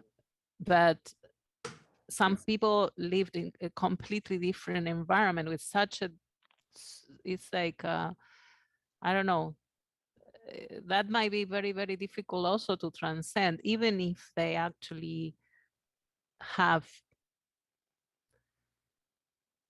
snapped out of the character being the main part of life, right? The I, right? Yes, that's the one. Yes. Yeah. That's the one. See, that we're all faced with that same, it's like a locked box, and you need to find the right key to turn that and open the box up. But one person's key may not fit your box. Mm-hmm. That's my critique here. See, mm-hmm. I'm just saying, be careful what you believe. Check it out. Have some epistemology here where you actually try to question your beliefs. Question, why do I believe this? Where did this come from? What's the authority for it in my mind? Does it make sense logically, or I'm impressed by some charismatic figure who told me that these are questions that I've always asked myself. Irene, that's where I'm at. I'm not a spiritual kind of guy. And I speak out against spirituality, not if someone has I told you, I like to go to church so people get the hugs and everything. That's beautiful. I'm talking about when someone starts yammering about reality. I can't listen to any of them. I don't care. Yeah, you know what some of them will say is, and I just heard this recently, is it's okay if you don't have what you want in this life. You didn't find your partner, or you didn't get this, or you didn't get that. It's waiting there for you in the afterlife. Oh my God. It's like, so you have the people that didn't get what they want in life, so they pursue spirituality. And you have the people, not that there's only two groups, but, and then you have people that that they got everything they wanted, and they're like, is this all there is? Is this what it's all about? I have got everything I wanted. Now I'm not satisfied. So they pursue spirituality that they think is going to get them something else. So I think examining the motivations for pursuing whatever it is key. I mean, and everything that I say, then in the back of my mind, I'm saying, but no one's in control of any of this. So it's like, and to address what Markus was saying, about how Ramana and Nisargadatta would say that it's the rare person that transcends all these personality defects. I think that's what he was alluding to. What I think is that they were saying that it's rare, it is the rare person that realizes that that's all bullshit. You know, I mean, I think that's the rarity. It's the person that's not looking to transcend here now, what's going on. You know, that's my that was my, you know, response to what was being said there. Take it for what it's worth. While there is somebody trying to transcend, that means they are in the ego sense. When there is real transcendence, there is nobody left to transcend anything. Right. Right. That's what they're talking about. Yeah. So the idea that there's somebody and then there's the rest of everything, that's the barbed wire fence that John mentioned before. See, when that goes, there's no defining anything. This just is what it is. That's it. That's it. Yeah. There's no fixing it. There's being. There's being. What a human can do is be human. And if you catch that wave, you can, you know, swim around. That's, I don't believe anybody ever gets a handle or transcends human existence. You can transcend the fear of death pretty easily. A lot of people have managed that. You can do it philosophically, you can do it spiritually. You can have a profound experience of some kind that settles that matter for you. That's certainly doable by a human. So if you call that transcendence, well, okay, if that's the definition, that many people have done that of all stripes. Some of them were psychologists, others were saints, Markus. I know that, I get that. I'm not speaking out against that. I'm speaking out against the methods. There aren't any. And John Troy likes to say, the remedy to all this is exhausting the remedies. And I totally agree with that. When you see that it's all useless because you're here, no matter what you think, no matter how you feel about it. And that's a hard one to swallow because there's nobody to fix that. Yeah. You're just here. You're alone in the middle of this vast silence. And all you really hear is the sound of your own voice, your own judgments, your own version of reality, your own experiences. I think Mark was alluding to this before. We're just impinged upon by all these vibrations and something constructs them into myself. And the idea that somebody's going to repair that to me is just ludicrous. I just take it as it comes. Sometimes it's pretty brutal. Other times it's kind of suave. That's just my experience, honest experience. And I don't transcend it. I can't. When it happens, it could be severe. My point here is that I think that a great deal of so-called spirituality is an attempt to manage that anxiety. The anxiety being no one knows what this is all about. No one knows what's going to happen next. I could fall down and break my leg in the next minute and be lying here in pain. We all know this, but we don't want to think that way, which would be grounding. We want someone to fix us, some expert. And so I'm just speaking out against the experts. I mean, I'm a well-trained psychologist. I've got a PhD. I've had a lot of training. And when I think about the work I did in psychology, it was the best I could do. It was a kind of ignorance, but well-intentioned. I mean, and that's about all you can do. There's no miracles in that sphere. Just maybe Muzz agrees or disagrees. I'll check in. What do you make of it? Wholeheartedly. Okay. That's it. We're all just walking each other home together, right? I think it was Ram Dass who said that, one of those people. There's no experts, Marcus. There aren't, unless you give them your authority, then they can sell it back to you at a fee. Okay. Yes.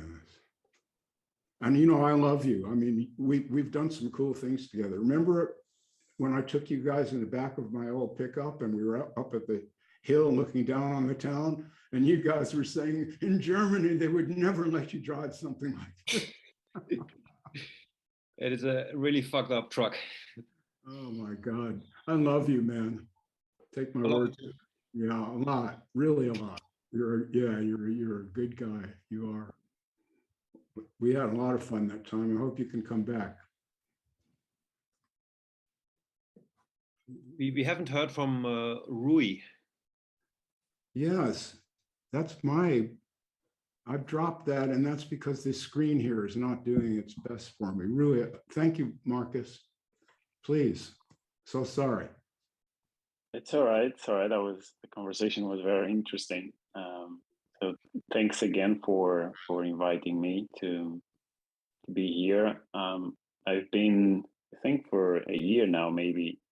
I think I came across one of your YouTube videos, and for whatever reason it resonates with me. And then I started listening to all of them. I mean, there are a couple of them. Then there was the gathering, and I found it very interesting, the message you shared, and I think it was at the right moment and then I was listening to some Jim Newman talks on non-duality, and then you guys were also in an interview together. I think Markus, you arranged that in some sort of way, I guess. That was very interesting too, and it was funny because it was kind of okay, now I don't resonate so much with Jim Newman anymore. There was a resonating with your message, and to give some background, I think it was related with I felt that type of question you ask a lot, and you know that how in what position the person is to make that judgment or that decision or that statement. It always was always in the back of my mind while I was listening all types of different teachings. Also Krishnamurti. I identify a lot with David Bohm and his work around the wholeness and the implicate order and thought as a process. So I really studied him a lot. I really enjoyed a lot that type of things. And with Jim Newman, I was more in touch with the message, not the person, because I found a little bit of coldness in the message, but there was a lot of freedom in the message. And that was what kind of was inviting for me, was the freedom of not being a doer. But I think it was Mike, I don't know, somebody early today said that there was you kind of brought me back to become a human again. And I identify with that a lot. I think that was what I was missing from the message of non-duality, and the message, it was quite freeing. It was also similar to that thing you mentioned a lot, like skydiving. There is no parachutes, but there's no ground. So I was having that feeling with some non-duality teachers and message, but I think I was losing myself in that conversation. I think I was detached from my own feelings, and since I've seen your videos, and I'm halfway of reading you, depending on no thing, that helped me to put back together, I think, the idea of who I am, and not knowing who I am, and the concept of impermanence, and nobody be in a position to know what this is. And I think that's very freeing. And if there was any seeking left, I think it kind of vanished. And I'm really happy to be in this state of mind and this state of being. And I wanted to ask a question, and I think this is something not specific to you, Robert, but I think you could be one of the people answering. Which when we come to that fact that there is no doer, nobody's doing it, but at the same time we live in a society that pretends there is an author, an agent, a responsible person, and people who also pretend and act accordingly in relationships, for example. Do you see any conflict in that, in the sense that you might be blamed or responsible for something you didn't decide to do, but actually came from you? Do you have any thoughts around that? Well, that's the situation we all find ourselves in. We're prisoners in a culture that has the ability to incarcerate us or even execute us if we don't follow the rules, right? Mm-hmm. So we're in a sense, we are prisoners already. I'm not saying that's a bad thing or a good thing, just to see the situation for what it is. You're subject. You are a subject. You're a British subject, they might say. You see, you're owned. Right. But let's say if you would express yourself in a way like you have done in the past and others here too, where probably you say, who am I? It's probably undescribable, undefinable. But at the same time, we have to pretend we are this single human being that needs now to be responsible for what he did. Yeah, that's it. Exactly. That's what we have to do. We have to pretend. It's a dance. And it's okay to pretend. It's kind of like you need a job somewhere, you pretend that you're really interested in selling advertising space or whatever it is, and they pretend that they believe you and you get hired. Right. Right. Marriages are games like that unless they're super good. All the others, the people are having to put on a different face all the time. Relationships of all kinds are usually people jerking each other off in one way or another. Just tough. Yeah. And do you find a difference in because I agree with you. So do I find no, what I was trying. Oh, I'm sorry. I'm sorry. Bad? Go ahead, Rui. I was saying that if you find a difference, so the fact that you're grounded in that understanding and you know that you're pretending, but let's say the other individual doesn't know he's pretending, he's hypnotized, like you're saying, for example, or does that change for you? I mean, do you find difficult to deal with a person that, because I can see when two people like me and you now, if we know both we are pretending, that's fine. So we are pretty clear what's happening.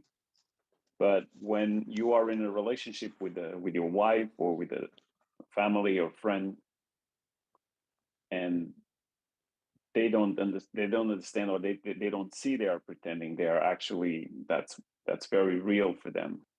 That's right. That's why they call it compassion. You understand that you're in the same boat. We're all pretending with ourselves to a great degree. We can't help it. Everybody that talks about transcending the ego, I think, misses this point. The ego has needs. You can't just pull out all the props and expect myself to be okay with that. We all have something that we need. Everyone does. So it's not like everyone's pretending except Robert. I mean, it's not like that.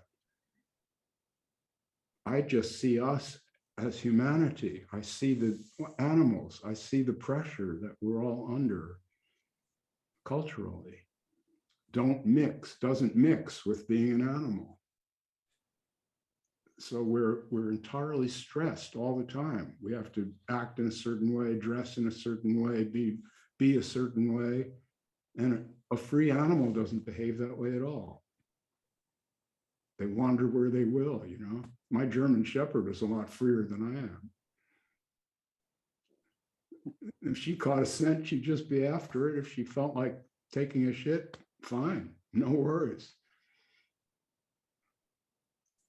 On the animal level, I'm saying that my dog was a lot freer than I am. Humans are the least free. They imagine themselves to be free because they can kill the other animals and, you know, dominate the space and everything, but that's not freedom at all. Freedom is when you're just alone. Nobody can think you're not making a fool of yourself. You just do as you wish. That's what I call being free. Go for a walk, you know? Yes. So this other thing that's offered up, you'll be free if you follow the yellow brick road. I don't believe that. I think you'll be free when you're free, which I say, why not now? Accept everything.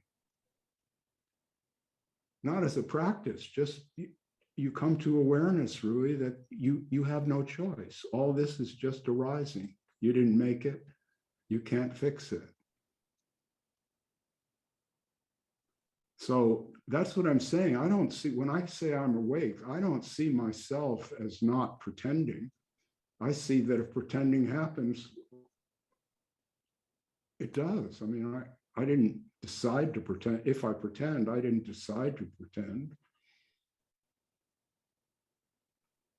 This is the 9th meeting here. And each one of these meetings has put me through a personal difficulty about being a center of attention. I'm not entirely comfortable in that role. It's not really that natural to me. I like to be alone. Everybody who really knows me knows that. Robert will go off with his cameras and you won't see him all day, you know. Right. So each time I do this, except I can't help it because I feel that this thing, okay, John Troy, who's a beautiful friend of mine, helped me so much to understand this situation.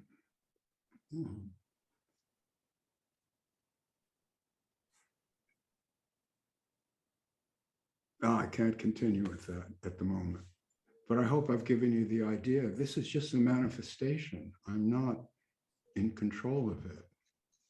Yes, we are simply being expressed by what I call the Guru verse, this great teaching experience that we are going through.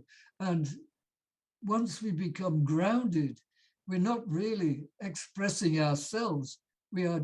Expression is just happening through the vehicle that we happen to be inhabiting, as it were. That's right. And that's why I refer to this, to my particular end of it. This is I'm an artist. This is not a teaching.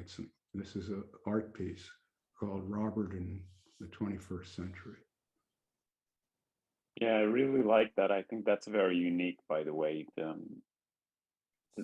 thing that you are expressing it and you are clearly stating it's your point of view. It's like your snapshot of your camera, and this is. That's all it is. Yeah, that's all it is, Rui. It's just like a photograph. The words in the photograph are coming from the same place, same energy. It's just Robert sees the world, you know. So somehow, and you know, John has helped me to cope with this, somehow it's coming out in an intelligent, cogent way, and people are relating to it. It's not like I made anyone relate to it. Somehow the things that I've expressed and the way that I'm expressing them is of interest. that's all there is to it. You know, it's not that big a deal, but for me, it's difficult to be on stage. Personally. It was a nice invitation, by the way. I know it was not on purpose, but it acted as an invitation. So we are invited to watch your work and how you express yourself. So thank you for that. Oh, well, thank you. But I mean, I put it out in the world quite consciously. When I say it's an art piece, you have to put a frame around it and hang it on the wall so that someone can notice it. So that's what you write a book or something of your ideas. You're saying, here, read this. You know, tell me what you think of my shtick here, right? Any good? See, that's the experience, really.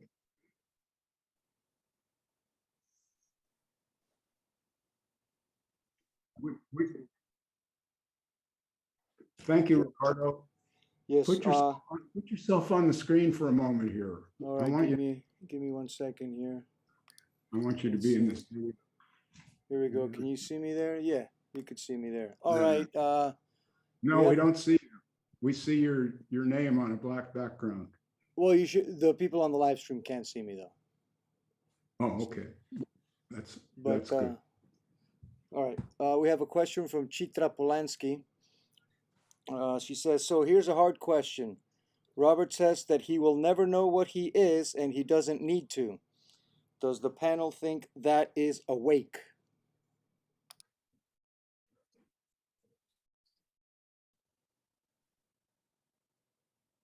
Well, if I have to answer, I'm not in a position to know if he's awake or not.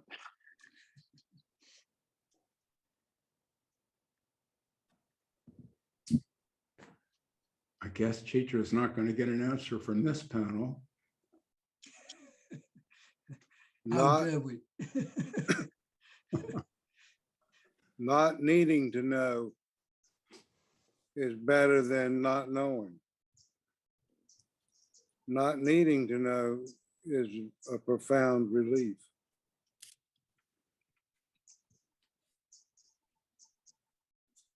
Yes, once the seeking has ended, then that does suppose one is awakened.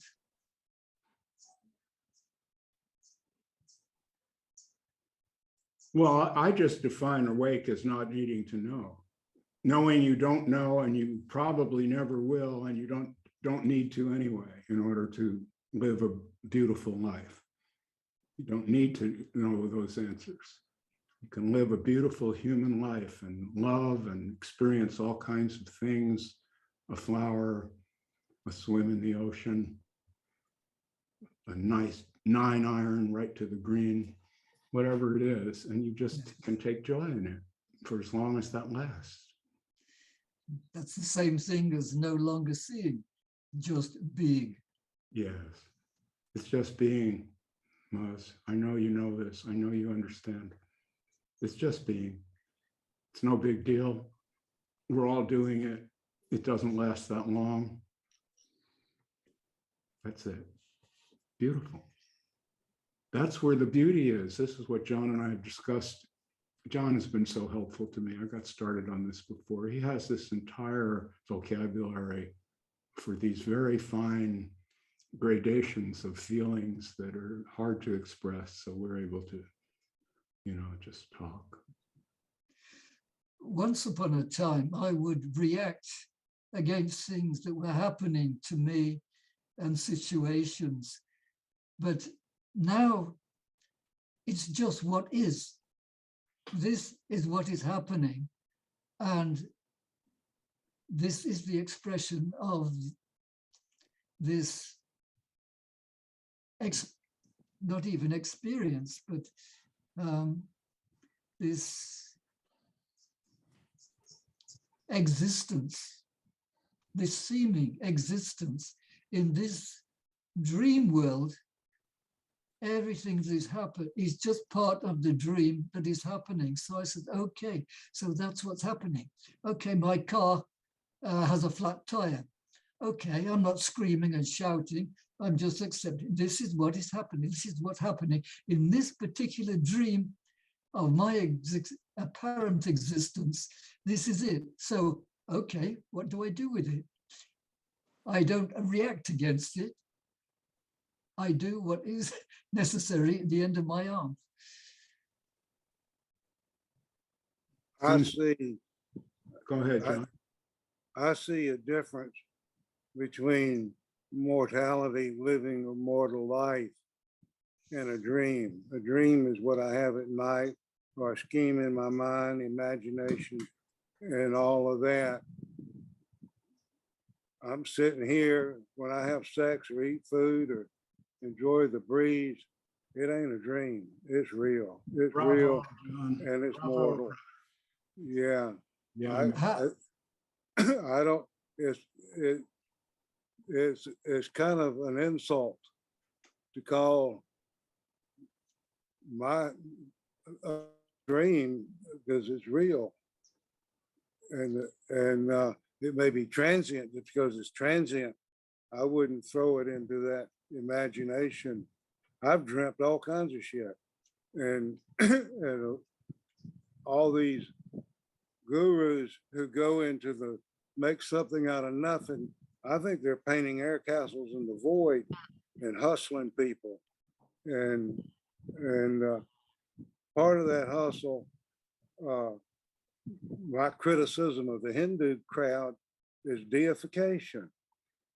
I mean, they deify hill over there, call the hill sacred, the cow, the mama. The mama gets a temple built to her. What the hell is that all about? All this deification, on and on and on it goes. And just more barbed wire, more barbed wire, more barbed wire. That stuff sucks. And then the deified one has something to say, and it's treated like from God. Ramana has something to say, oh, he's infallible. Not to me. He's an ordinary human being, profoundly an ordinary human being. I got the feedback from his family when I pressed. Yes, he was an ordinary human being. I asked specifically with witnesses. Yes, he was an ordinary human being. This glorified storyline of this kid who had a panic attack and ran away from home is lifted above the ordinary and deified, and they got it printed right there in the museum. That's his storyline, and it's deified. And the deified it, put him in the concrete, put a slab on it. That's deified. People walk in circles around it and everything. It's ridiculous. You're just an ordinary human being. That deification is like spirituality. There's that barbed wire fence again. When I confess things that I know from backstage about he and his family, people think I'm trying to put him down. I'm not trying to put anybody down. I'm saying get rid of that deification crowd. It's empowering if we don't see Ramana Maharshi as some God figure. We see him as an ordinary human being. We feel better about being ordinary ourselves. There's nothing to attain and go, and all that conjecture about afterlife stuff is pure conjecture. When he was pressed, he said, yeah, there's no such thing as reincarnation. When pressed, it's in talks. When pressed on some of these, he'd fess up. But then by default, the whole story would start to continue again.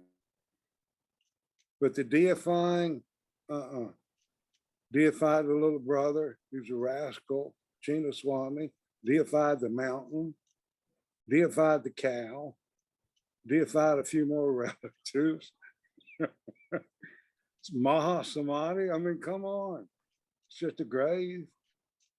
The whole Maha Samadhi is the same nothing as dreamless sleep or any other nothing, trying to make the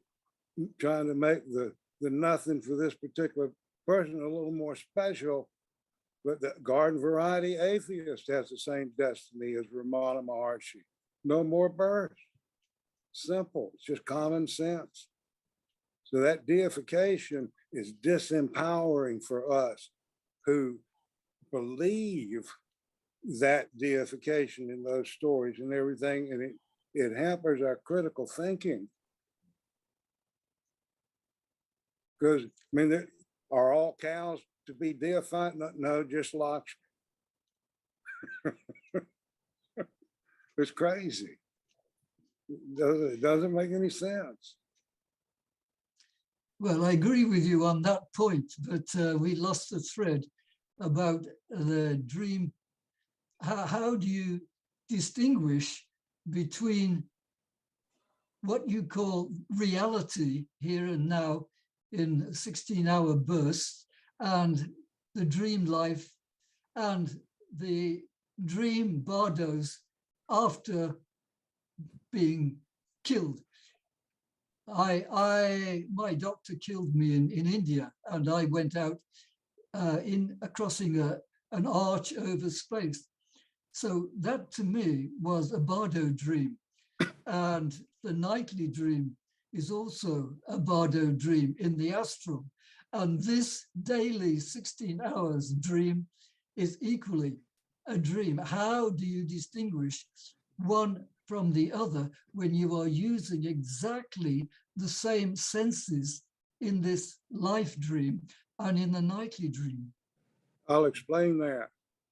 A dream never fixed me a cup of coffee, opened a door for me, or ever touched me, ever. It was just a dream.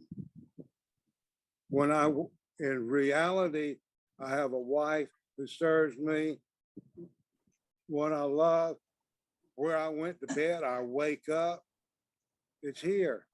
It's here, obvious. A dream, it's a new transient fluff, and it never does anything. I don't care if I'm dreaming of a seashore or anything. When I wake up, there's no sand or ocean there. Yes, it's just a dream. It's imagination. And when you wake up from this dream, where will the sand and the sea and your wife be? When I what? When you wake up from this dream, when you translate from the body, where will your wife be? Where will the sun be? This thing of waking up from this dream, being into another reality is stupid to me. That doesn't make any sense. That's painting air castles in the void. That void's not going to do anything. What Ramana called Turiya or Nisargadatta called Parabrahman is still the same naught. It's still the same nothing. And when I wake up, it's real. It's real. My dreams aren't real. They don't leave any residual of anything left behind, nothing. It's just fluff. It's imagination. It's powerful imagination, no different than these visions that one has. One can have all kinds of visions. Take acid, have even more visions. But it's not going to open the door for you. It's not going to serve you a cup of coffee. If you wake up in a sweat of terror from a terrifying dream because it felt so real to you, and you wake up into this daily dream, how do you determine what is real and what isn't? I'm happy. There's no criteria. When I wake up, I'm happy it was a dream. It's just a dream, and it didn't matter. Same with visions and all these samadhis. It's just a trance. People love trances. It's an escape. They're nice. Trances are music, dancing, art, beautiful video. Anything can entrance. But it's a transient state. It's not real. You can't.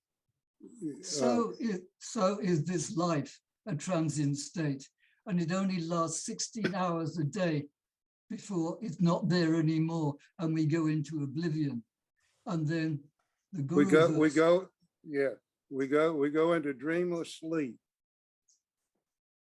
Yes. And in dreamless sleep, everything is rested up, and we wake up. If we don't wake up, we're dead. And all this near death talk and all that's bullshit. The near death ain't dead. No dead person ever reported. But they go on and write books about it, and it's all conjecture. You know it's conjecture, just made up shit. If 1 and 1 is true, then that's true. That's not honesty. I think honesty is where it's at. I mean, hardcore honesty. What Robert said yesterday, if there was a method, it's honesty. And a dream is a dream, and reality is real. Like, knock on the table. It's real. It's not going to disappear. I go to sleep tonight, wake up, Yes, this it is. table is going to be here. And as long as this mortal body is here, I'll be here. When it's not, I won't. And that may frighten some people, but not me. Dream of sleep is not, I don't dread it. I don't dread it at all. That's nothing. And you can call it Turiya, Para Brahman, or nothing. It doesn't matter. It's all, they put all these fancy words on nothing and paint air castles in there and snake charm people with it. I think people wake up and be rid of all of that shit and be rid of all this deification. I mean, that scene over in India is a museum. It's a family-run museum. I've heard it from their lips. They're building a Messiah. I've heard it from their lips directly, what they're up to. It's a spiritual trade show over there. Woo-woo on the hill, and woo-woo on the cave, and woo-woo on they got the story chipped and engraved in stone, a stupid storyline, just one little storyline, like it's some kind of deified over your storyline or my storyline or anybody else's storyline. That's not an equality of vision.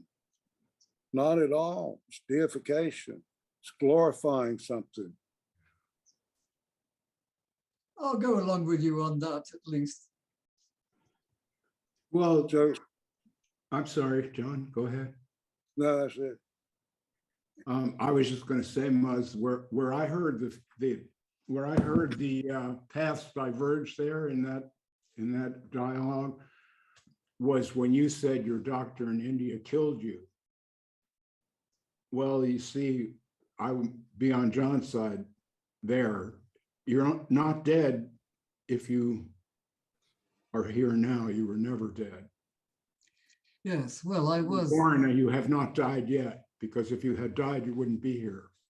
No, quite. But that's obvious to me. If I was flatlined for several minutes, and my corpse. I get all that, and I think John's point is correct from my point of view. Anybody can have all kinds of visions. I mean, I've experimented with powerful psychedelic drugs in my life, man. I've had all kinds of amazing visions. And I've wondered at times, what does this refer to? How does it connect up with my waking life, my ordinary waking life? All those questions. I'm sure John has, I'm sure you have. And what I've come to is I don't know what happens when you're dead. There's a great story about that. I think I'll spin it out for you a little. The emperor of the North Country hears that there's a very wise Zen master living in the south of the country, probably the wisest man in the realm, one of them anyway. Well, this potentate is troubled constantly by an anxiety about death and what will happen when you're dead. And the court metaphysicians tell him that at worst, he'll have to spend a few years in purgatory, and then he'll drink the elixir of forgetfulness and be reincarnated. See, and he hears that, but it doesn't quite do it for him. He's still nervous about not being. So he decides to have this wise Zen master summoned. And it's a difficult journey. They have to, takes a couple of months to get from the north to the south of the country, and then they've got to find this guy, and finally they locate him, little old man. They put him in the caravan, and he won't speak except to bow like this. If they ask him, do you want tea? That's all. They won't talk about anything, won't speak a word. Gets up there. he's taken to court, and there's the emperor sitting up there looking down at this little guy.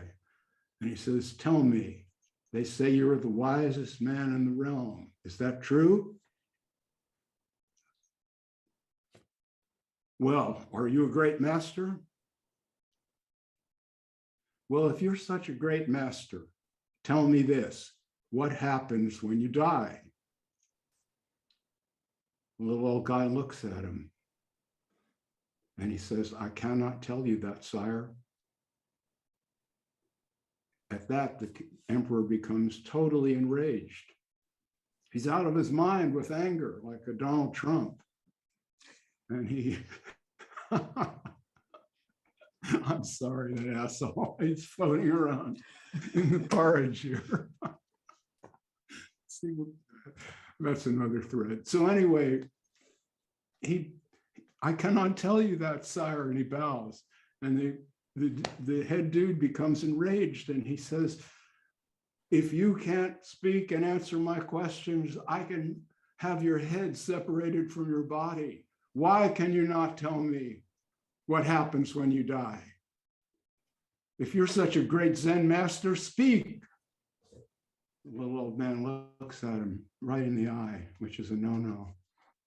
And he says, sire, I may be a great Zen master, but I'm not a dead Zen master.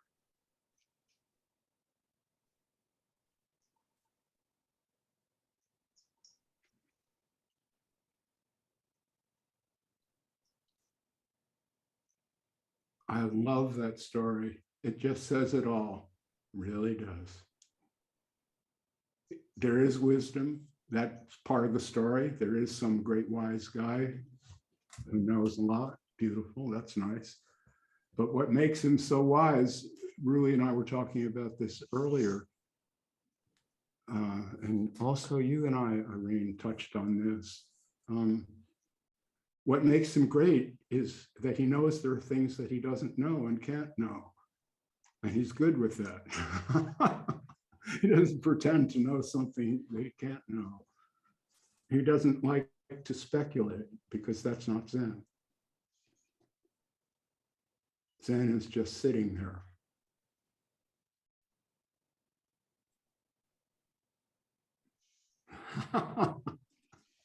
Great story. Simple. See, to me, that's why I say I'm awake, because to me, these stories make perfect sense to me.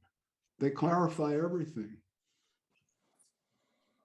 I hear one of them and it just, of course, naturally. He's not dead. So how does he know? Yeah. Yes, it seems so obvious. So when I asked this question that a couple of you have referred to, you know that how, that's the same frame of mind. That's what I'm saying. You don't. You don't. Robert, if I may just add here, that was coming to mind where in the previous conversation, which I found very interesting, was called, from David Bohm, actually, was a reality test. And he said that everything is fantasy up to the point that it goes into the reality test, and then somebody or an entire society or country or whatever, a civilization decides, okay, that's reality. So we go with that. And whatever doesn't pass the reality test is called fantasy. And that's it. Very interesting. That's beautiful. Exactly. That is the only reality there is, the social reality. This other thing is imaginary. It doesn't mean that it doesn't exist. It exists in imagination. But this other thing that we're all subjects to, this is what I was getting at before, Rui, where the only reason that I'm not in prison is I'm not violating any laws where they catch you and throw you in prison. But if I did, it wouldn't be my fault. I know that. I don't even blame a murderer. I don't. If they could have done better, they would have done better. That's reality. Reality is what happens. This is what John was talking about. If it leaves some aftertaste, you know it was reality. I mean, the bone, you ate the chicken, but the bones are still on the plate. That's reality. Someone has to do the dishes. It's reality. It really is. Well, talking about the reality, I'm back in my body very much because I don't know what time it is where you are, but it's way past my supper time and I didn't have any lunch. So I have to go and cook my supper. So I have to bow out now. I've really enjoyed being with all you guys. Thank you very much. I want to thank you so much for showing up. I want to thank you, Muzz, for showing up. Very nice to see you and hear from you. Cheers, likewise. Great. Bye, everybody. Muzz. Bye-bye. Bye, Muzz. Oh, so Rui, one thing on the non-duality, on the Jim Newman talk that I had with him, he's actually not that bad. If you actually just listen to him with an open mind, he is getting at something, which I already like. That's why we had a pretty good conversation. He's pointing at something that to me makes sense. It's just that sticking to that lingo is confusing, and eventually everyone ends up getting confused by it when they're exposed to it. I mean, it seems to like he's repeating words that he's heard from Tony Parsons. And so when he says there's only this, that's the shtick. There is only this. Whatever you say, there's only this. There is no Jim. There's only this. Okay. Yeah, sure. That's true in a way, except the word "this" is what you call an indexical in grammar. It's a pointing word. And a word that points cannot define. You cannot both point and define at the same time. See. A definition takes an exposition and you have to explain something. So when you just point and say this or London or Robert or whatever that indexical is, it doesn't explain anything. And we're fooled because we think that if you can hang a name on something, you're already part of the way to the explanation. And that's a total fallacy. It's a linguistic fallacy. It is not true. Simple as that. So when you see Jim, I didn't critique him on this, but if we spoke again and we were getting down to nuts and bolts, which I didn't want to do in that interview, have a clash. I wanted to understand what he was saying. That was my intention. Because I like what he was saying. I wanted to let it work on me a bit. But if we got into debating this or arguing about it or discussing it, I would say that to him. You say there is only this, but what is the listener supposed to make of that? There's only what? So what have you actually told me? You know, an indexical. Like you say, that's New York. What's New York? The buildings, the people, the culture, the museums, the parks, the dog shit in the gutter. What's New York? Oh, all of that? Well, you can't take that in, so it doesn't mean anything. This is simple to get. If something needs a big description, you can't take it in. Overlap between the two of you. The overlap is that he understands that he is, in a sense, dreaming, as was discussed before when Muzz was here. Yes, in a way, we're just being hit by energy so far as we know, and there's something about the nervous system that converts that into feelings and emotions and visions and all, and that's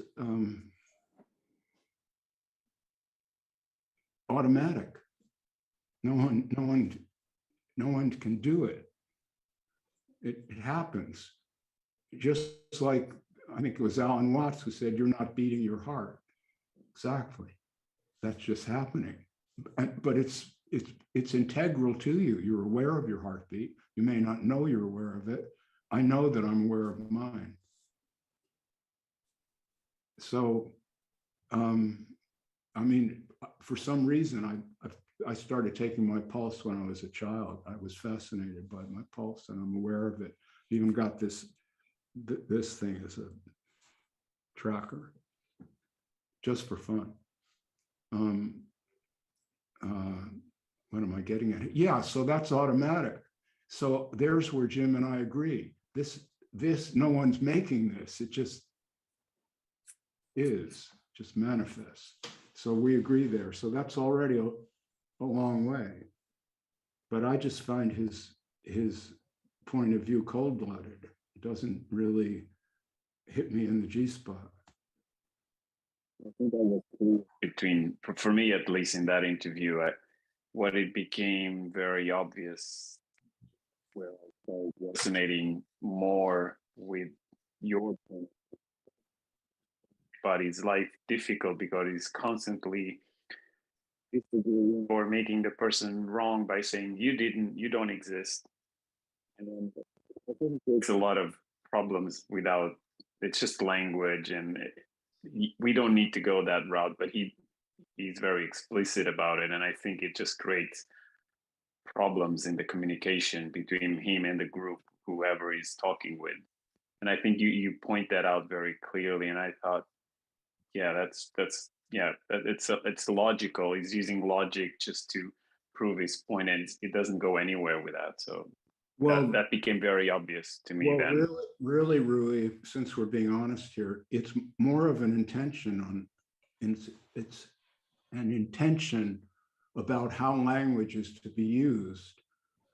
The way that I like to discuss these matters is to try to understand what we're all talking about here. The way that Jim wanted to use the language was to keep expressing this one note that these guys know how to sing so well, and just, keep hammering you with it until you're just pulverized. I mean, that's not a good conversation about reality. I like the conversation that Muzz and John had. It's much more, there's passion in it. These people actually care. It's all just here, Jim. Everything is so nice.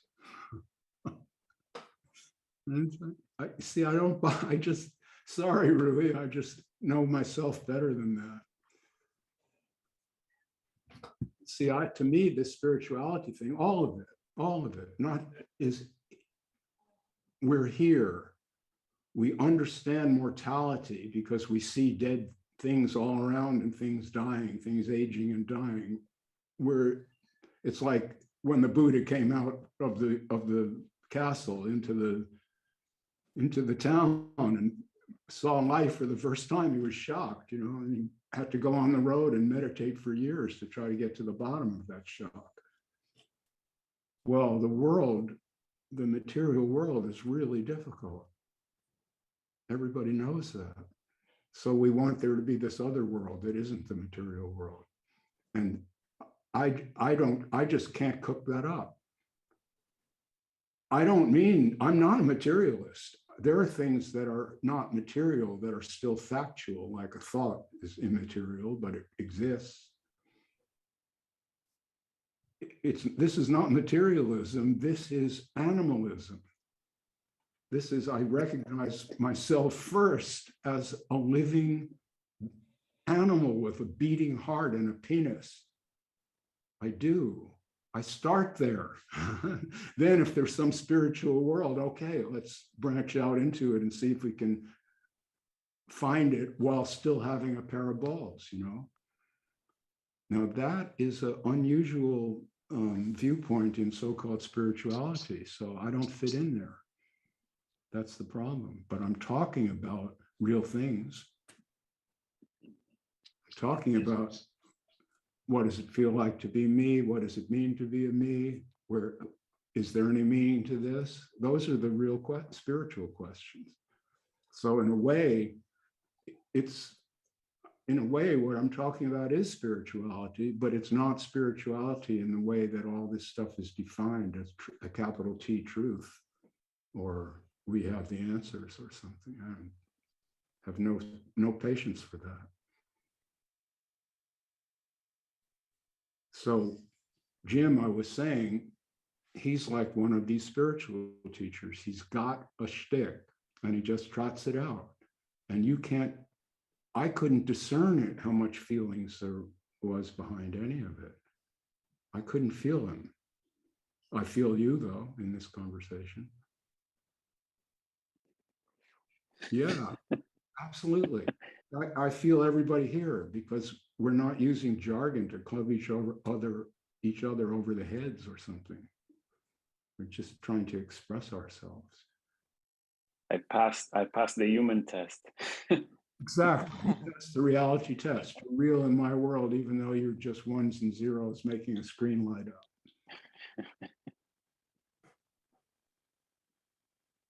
Well, we've been going on and on.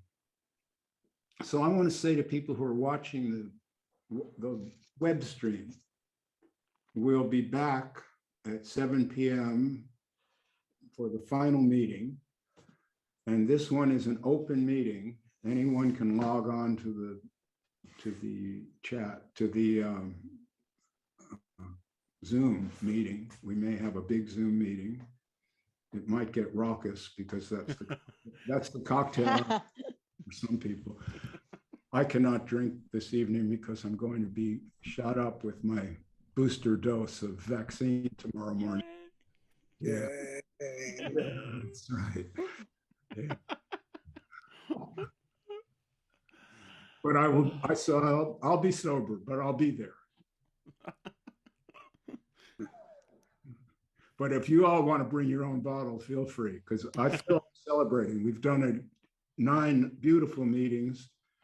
Ricardo has engineered them to perfection, and they're recorded so that some of these really beautiful statements will be available for later consumption and delectation, split into small 5 or 10 minute bursts of a John Troy, for example, and we'll get the essence, right? Yeah. So this is what a delicious meeting. Such beautiful people. Lovely. I mean it. I'm touched. It's very lovely. Yeah, thank you. Thank you very much.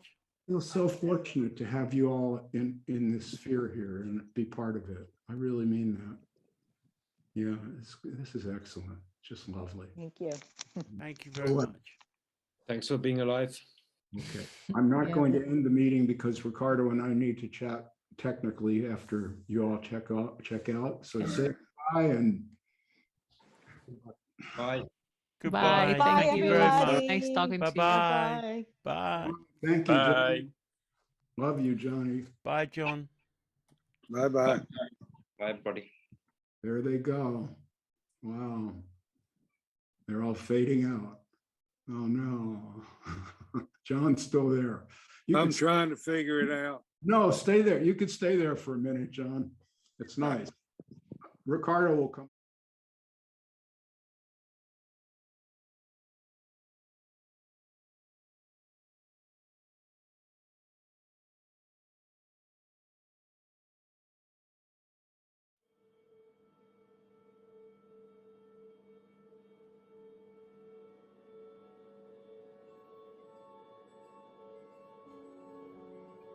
What Robert Saltzman is perceptions, feelings, thoughts, emotions, beliefs. I can't stand outside of myself and judge anything. This is it.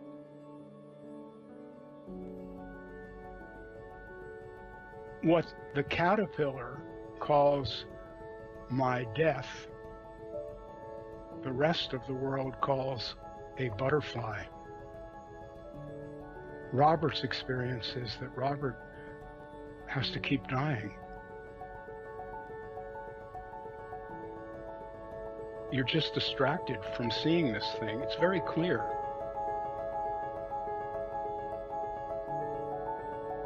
The story we tell ourselves is really buffed up. If I could see myself without that story, everything would really be okay. But it's just scary because you don't know what will happen when you